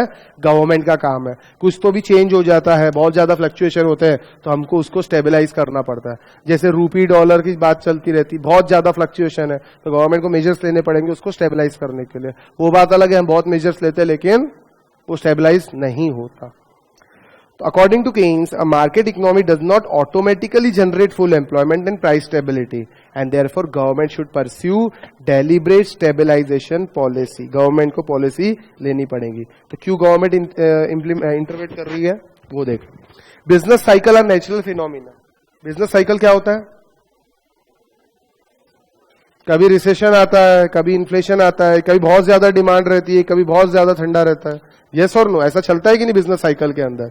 दिवाली वगैरह में बिजनेस बढ़ जाता है, और अभी रेनी सीजन के टाइम पे जनरली शादी का सीजन नहीं, कुछ नहीं, तो बिजनेसेस डाउन रहते हैं थोड़े से. ठीक है, ये नेचुरल फिनोमिना है कि आर्टिफिशियल है? It is natural phenomena. Business cycle are natural phenomena and the market system has inherent tendencies to create business cycle. For example in cloth textile market there is huge demand at the time of marriages, Diwali festival season etcetera. In rest period there is normal demand. अब क्या करना पड़ेगा? ऐसे time पे cloth वाले क्या करते हैं? अभी खाली टाइम पे सेल लगाते कि नहीं लगाते? और आप लोग फिर सेल दिख रहा है इसलिए जाके हम परचेज करते हैं. तो जब एकदम खाली रहना चाहिए तो सेल के कारण उनका कुछ ना कुछ बिजनेस चलता रहता है. In absence of appropriate corrective action by government in the instability that occur in the economy in the form of recession, inflation may be prolonged for longer period, causing enormous hardship to people, especially poor section of the society. अगर मान लीजिए recession आया और recession और चलता गया, prolonged हो गया, लंबा हो गया, तो क्या होगा? मान लीजिए मैं बिजनेसमैन हूं और रिसेशन चल रहा है, तो मैं एम्प्लॉइज को और हायर करूंगा कि फायर करूंगा? ऑब्वियसली फायर करूंगा. फायर करूंगा तो तकलीफ किसको होंगी? उनको तकलीफ होंगी. भाई मेरे पास तो बहुत पैसे, मेरा तो काम चल जाएगा, लेकिन उनका क्या होगा जो रोज कमाते रोज खर्चा करते हैं? यस और नो? तो पुअर सेक्शन को बहुत ज्यादा तकलीफ होती है. इसलिए कोई भी चीज, चाहे इन्फ्लेशन हो चाहे रिसेशन हो, it should not be prolonged, यानी बहुत लंबा नहीं चलना चाहिए. ठीक है. कंटीजेंट इफेक्ट नाम की एक चीज होती है. The stabilisation issue also becomes more complex as in the increased international interdependence causes force of instability to get easily transmitted from one country to another country. अब इसका एक एग्जांपल देता हूं आपको, प्रैक्टिकल एग्जांपल. पेपर इंडस्ट्री रहती है जो कागज रिसाइकल करती है, उसके अंदर सबसे ज्यादा पोल्यूशन होता है. ठीक है. अब चाइना के अंदर वैसे ही पोल्यूशन बहुत ज्यादा है, कार्बन क्रेडिट उनका वैसे ही कम होता जा रहा है. What China did? चाइना ने पेपर मैन्युफैक्चरिंग खुद के कंट्री में बैन कर दिया कि भैया हमारे कंट्री में अब हम पेपर मैन्युफैक्चर नहीं करेंगे. क्यों? क्योंकि पोल्यूशन बहुत ज्यादा हो रहा है. तो बिना पेपर के रह सकते चाइनीज की? क्या पेपर कहीं से इंपोर्ट करना पड़ेगा उनको? तो उन्होंने क्या किया? पेपर इंडिया से इंपोर्ट करना स्टार्ट कर दिया. India is the biggest exporter of paper in China. अब पोल्यूशन कहां हो रहा? इंडिया में. लेकिन हमारे पास कार्बन क्रेडिट बहुत पड़ा है. हमारी जितनी भी पेपर इंडस्ट्री बंद थी, वो सब पेपर इंडस्ट्री 95% तक पेपर इंडस्ट्री चालू हो गई वापस, क्योंकि वो सब चाइना में सप्लाई कर रहे हैं. ठीक है, जोर शोर से चालू हो गए, एक्सपांशन करते जा रहे हैं. किसी दिन चाइना ने अगर इस पे फुल स्टॉप लगा दिया, या चाइना ने बोला आज से हमारे यहाँ पेपर प्रोडक्शन स्टार्ट, तो अपना क्या होगा? बैंड बज जाएंगी, खत्म हो जाएंगी सारी इंडस्ट्री. डिपेंडेंट किस पे? हम बाहर वाली इंडस्ट्री पे. हम खुद की इंडस्ट्री पे डिपेंडेंट है क्या? नहीं है, हम बाहर वाली इंडस्ट्री पे डिपेंडेंट है. तो इसको बोलते हैं कंटेजियन इफेक्ट. यानी बाहर कोई तो भी पॉलिसी चेंज हो रही है, हमारी गवर्नमेंट ने कुछ नहीं किया, वहां की गवर्नमेंट ने अगर कोई पॉलिसी चेंज किया, उसका इफेक्ट कहां आ गया? इंडिया में. यूएसए और इंडिया के बीच में ट्रेड वॉर चालू है. यूएसए और चाइना के बीच में ट्रेड वॉर चालू है, सुना होगा आपने. चाइना से जो गुड्स यूएसए में जाते हैं उस पर ट्रम्प ड्यूटी बढ़ाते जा रहा है, और यहाँ पे जो चाइना वाले हैं जिनपिंग, वो ड्यूटी बढ़ाते जा रहे हैं. ट्रेड वॉर चालू है. ठीक है, दोनों तो बड़े नेशन है. अब इंडिया की तो बैंड बच गई इसके अंदर. यूएसए ने क्या किया? 28 गुड्स, नहीं 28 नहीं, शायद उससे ज्यादा है, जो इंडिया से यूएसए जाते हैं उसके ऊपर ड्यूटी बढ़ा दी. अब हुआ क्या? इंडिया से स्टील पाइप्स जाते थे, इंडिया से स्टील पाइप्स बन के जाते थे यूएसए, उस पर ड्यूटी 4% थी. और रॉ स्टील भी अगर लेता है यूएसए इंडिया से, उस पर भी ड्यूटी 4% थी. तो ऑब्वियसली यूएसए वाला क्या करेगा? डायरेक्ट स्टील पाइप ले लो और सीधा सीधा बेच दो. तो यूएसए के अंदर जो मैन्युफैक्चरिंग इंडस्ट्रीज थी वो खाली बैठी थी. अब ट्रम्प को ये पता चला, तो ट्रम्प ने क्या किया? रॉ स्टील के ऊपर 4% ड्यूटी और स्टील पाइप्स के ऊपर 12% ड्यूटी. अब क्या होगा? What will the Americans do? हमारे यहां से स्टील पाइप इंपोर्ट करेंगे कि रॉ स्टील इंपोर्ट करेंगे? रॉ स्टील इंपोर्ट करके वहां मैन्युफैक्चरिंग करेंगे। अब रॉ स्टील तो उन्होंने खरीद लिया, हमारी मैन्युफैक्चरिंग इंडस्ट्रीज का क्या? जो उन पे डिपेंडेंट थी वो तो बंद पड़ जाएंगी। यस और नो? अब हमारी गवर्नमेंट क्या कर सकती है इसके अंदर? यूएसए की गवर्नमेंट ने कुछ किया, उसका कंटेजन इफेक्ट कहां आया? हमारे पे। हमारी गवर्नमेंट क्या कर सकती है? ज्यादा समझा सकती है उनको, ट्रंप को, मत करो भैया ऐसा, हम गरीब है, मर जाएंगे। ऐसा करेंगे क्या? नहीं। हम एक काम करो, उनके जो प्रोडक्ट्स इधर आ रहे हैं ना, उस पर ड्यूटी बढ़ा दो, जा। तो हम इंडिया ने पहले तो 2-3-4 महीने ऐसा कुछ किया नहीं, क्योंकि डर लग रहा था हमको। अमेरिका का डर तो सबको लगता है ना। फिर बाद में मोदी गवर्नमेंट ने डिसीजन लिया कि नहीं भैया, बढ़ाना पड़ेगा, और फाइनली उन्होंने 28 प्रोडक्ट्स जो यूएसए से हम लोग इंपोर्ट करते हैं उस पर ड्यूटी बढ़ा दी। ड्यूटी बढ़ा दी तो अगेन क्या होगा? वहां से इंपोर्ट कम हो जाएगा, तो उनकी इंडस्ट्री को भी अफेक्ट होगा कि नहीं होगा? हमारे डिसीजन से उनकी इंडस्ट्री को अफेक्ट होगा। तो अभी जो G20 समिट हुआ था, उसमें वो ट्रम्प भाऊ बहुत चिल्ला है इंडिया पे। वो दिखाया नहीं था न्यूज में कि भाई ऐसा मत करो, ड्यूटी हटाओ। हम नहीं बोला भैया, पहले तुम हटा दो फिर हम हटा देते। सिंपल सी बात है ना, टिट फॉर टैट। अब देखो हटाते कि नहीं हटाते वो। चलिए आगे चलते। वैसे उनको कुछ फर्क नहीं पड़ता, लेकिन फर्क अपने को पड़ जाता है। ठीक है। स्कोप ऑफ गवर्नमेंट इंटरवेंशन, कितना गवर्नमेंट इंटरवीन करेंगी? चलिए देखते हैं। Stabilisation function is concern with the performance of aggregate economy in terms of labour employment and capital utilisation, overall output and income, general price level. General price level मतलब क्या होता है दोस्तों? इन्फ्लेशन। ठीक है। Balance of international payment. Balance of international payment मतलब कितना लोगों से लेना है और कितना लोगों को देना है। कौन से लोग? बाहर वाले, यहां वाले नहीं। तो हमारी सिचुएशन फेवरेबल है कि अनफेवरेबल है? हमको देना ज्यादा है और लेना कम है। ठीक है। The rate of economic growth यानी जीडीपी कितना बढ़ता है। Government fiscal policy should have two major components which are important in stabilising the economy and overall effect generated by balance between the resources that government puts into the economy through expenditure and the resources it takes out through taxation and charges borrowing. बराबर है। Government को balance बनाना पड़ेगा कि नहीं बनाना पड़ेगा? कि कुछ भी खर्चा कर रहे हैं और इनकम आ ही नहीं रही, या बहुत ज्यादा इनकम आ रही है और खर्चा कम कर रहे हैं? नहीं, इसके बीच में बैलेंस रखते हुए चलना पड़ेगा। गवर्नमेंट के पास पैसे कहां से आते हैं? आइदर टैक्सेस और बाय बोरोइंग। आरबीआई से बोरो करती है, कई बार गवर्नमेंट पब्लिक से बोरो करती है। यस और नो? और खर्चा कहां करती है? गवर्नमेंट स्पेंडिंग बोलते हैं। तो इसके बीच में बैलेंसेस रहना चाहिए। तो इसके लिए आपको क्या करना पड़ेगा? पॉलिसीज बनानी पड़ेंगी। Micro economic effect generated by specific policy it adopt. अब मेथड कैसे करती है गवर्नमेंट इंटरवेंशन? Through following. पहला है मॉनेटरी पॉलिसी। मॉनेटरी पॉलिसी बनाता तो आरबीआई है, लेकिन किसके कहने पे? गवर्नमेंट के कहने पे। नोट के ऊपर लिखा रहता ना, नोट के ऊपर क्या लिखा रहता? I promise to pay there sum of rupees so and so, नीचे रहती है आरबीआई गवर्नर की सिग्नेचर। लेकिन एक लाइन और लिखी रहती है, गारंटेड बाय सेंट्रल गवर्नमेंट। बराबर है। तो गारंटी कौन ले रहा है? Central government. तो गवर्नमेंट के हिसाब से नोट बनाने पड़ेंगे कि नहीं? It is a singular objective of controlling the size of money supply and interest rate in the economy, which in turn would affect consumption, investment and prices. क्या money supply में change करने से consumption, investment और prices पे फर्क पड़ता है? आपने सीआरआर और एसएलआर के बारे में सुना होगा। उससे मनी सप्लाई रेगुलेट की जाती है। Interest rate, repo rate, reverse repo rate से रेगुलेट किए जाते हैं। ये सब चीजें वैसे हम पढ़ने वाले हैं, अब डिटेल में बाद में बताऊंगा जब आएगा। ठीक है। Fiscal policy again government of India ministry of finance बनाती है to direct the action of individual organisation by means of expenditure and taxation decisions. Government expenditure से क्या होता है? डिमांड बढ़ती है कि कम होती है? गवर्नमेंट एक्सपेंडिचर से क्या होता है? गवर्नमेंट अगर कुछ खर्चा करती है इकोनॉमी में तो उससे डिमांड बढ़ेगी कि नहीं बढ़ेगी? बढ़ेगी। तो गवर्नमेंट एक्सपेंडिचर कब करना चाहिए? इन्फ्लेशन के समय करना चाहिए कि रिसेशन के समय करना चाहिए? ऑलरेडी इकोनॉमी में रिसेशन है, पहले ही तकलीफ है, एक काम करो अब गवर्नमेंट एक्सपेंडिचर करना स्टार्ट करो। उससे क्या होगा? नए नए प्रोजेक्ट्स आएंगे मार्केट में और जो रिसेशन है वो धीरे धीरे इन्फ्लेशन की तरफ आ जाएगा। और ऑलरेडी इन्फ्लेशन चल रहा है और गवर्नमेंट बोलती है हम खर्चा करेंगे, तो इन्फ्लेशन और ज्यादा इन्फ्लेशन की तरफ बढ़ेगा। आई बात समझ में? टैक्स पॉलिसी क्या होता है? पहले मान लीजिए 30% टैक्स था और इकोनॉमी में इन्फ्लेशन चल रहा है, ह्यूज इन्फ्लेशन। ह्यूज इन्फ्लेशन मतलब लोगों के पास पैसा बहुत है, लोग डिमांड ज्यादा कर रहे हैं और सप्लाई उतनी नहीं हो पा रही है। बराबर है, इसलिए इन्फ्लेशन चल रहा है। अब एक काम करो, लोगों के हाथ की डिस्पोजेबल इनकम कम कर दो। डिस्पोजेबल इनकम कम कैसे करेंगे? पर्सनल टैक्सेशन बढ़ा दो। यानी पहले 100 कमाता था, 20 लेते थे, डिस्पोजेबल इनकम 80 बचती, तो अब एक काम करो 20 का 40 कर दो टैक्स। 100 कमा रहा है, 40 हम ले लेंगे, तो डिस्पोजेबल इनकम कितनी बचेंगी? 60। तो अब लग्जरियस एक्सपेंडिचर करेगा क्या वो?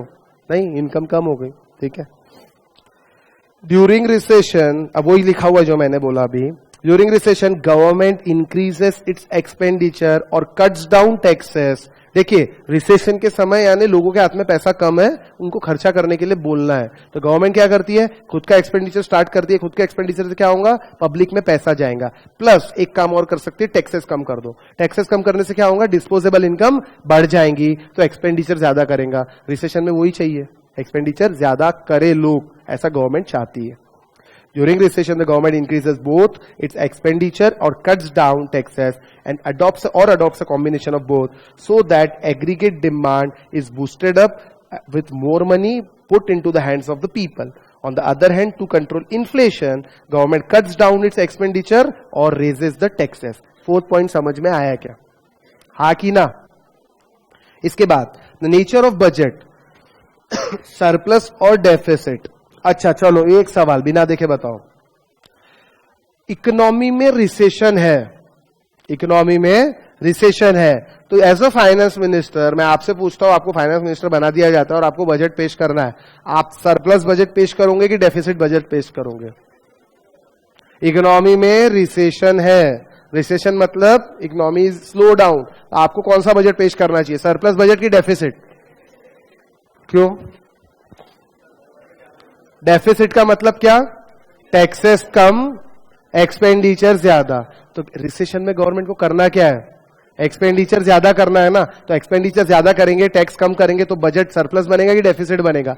डेफिसिट बजट बनाना पड़ेगा। और इन्फ्लेशन के अंदर उल्टा, सरप्लस बजट बनाओ, खर्चा कम करो, टैक्स ज्यादा कलेक्ट करो। हाँ कि ना? वही लिखा हुआ है। The nature of budget, surplus or deficit, also has important implication on a country's economic activity. While deficit budget are expected to stimulate economic activity, surplus budget are thought to slow down the economic activity. The challenge before any government is to how to design budgetary policy so that the pursuit of one goal does not jeopardize other. मतलब एक के कारण दूसरा नुकसान नहीं होना चाहिए, जिसको साइड इफेक्ट्स बोलते हैं ना। हम लोग मेडिसिन खाते हैं, एलोपैथी मेडिसिन, तो उससे क्या होता है? एक चीज तो ठीक करती है लेकिन दूसरी चीज गड़बड़ करती है, साइड इफेक्ट्स जिसको बोलते हैं। इसका मतलब वो ये कि अगर एक चीज हम ठीक करने जा रहे हैं तो दूसरी चीज कहीं गड़बड़ ना हो जाए, इसलिए गवर्नमेंट को ये चीजें भी ध्यान रखनी पड़ती है, इस हिसाब से बजटरी पॉलिसी बनानी पड़ती है। इस यूनिट में किसी को कोई डाउट है तो बताओ, आगे चले? हाँ, अरे रुको ना, हाँ पेज नंबर बता दो ना प्लीज। सी का balance of international payments. Balance of international payment मतलब गवर्नमेंट को, देखिए इंटरनेशनल पेमेंट यानी इंपोर्ट एक्सपोर्ट वाली बात हो गई। हमने कुछ इंपोर्ट किया तो हमको उनको देना है, और हमने कुछ एक्सपोर्ट किया तो हमको उनसे लेना है। इसको बोलते लेने देने का बैलेंस। आई बात समझ में? लेना ज्यादा है, देना कम है, तो ये पॉजिटिव रहेगा। लेना कम है और देना ज्यादा है तो ये नेगेटिव रहेगा। What is favourable? पॉजिटिव रहना चाहिए ना, मतलब हमको लेना ज्यादा निकलना चाहिए, इसको बोलते balance of payment. Anybody else? रुको कि थोड़ा आगे ले लू, 15 मिनट बचे, देखो एग्जैक्ट 15 मिनट्स। चले आगे।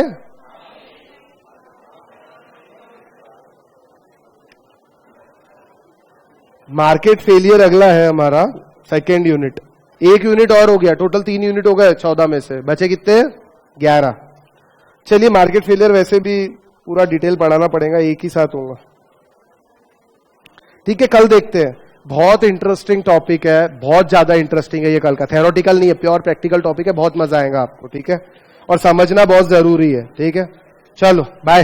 हाँ, सबसे पहले वो होमवर्क करके लाना भैया, थोड़ा सा पहली बार होमवर्क दिया, पहली और आखिरी बार। ठीक है, तो प्लीज करके लाना, एग्जाम्स के क्वेश्चन है। मेरे को मालूम है सब जमेंगे, एक क्वेश्चन नहीं जमेगा, पक्का मालूम। और वो जम गया ना, सच्ची मजा आ जाएगा। ठीक है, वैसे देखना नहीं है, देखना नहीं। ठीक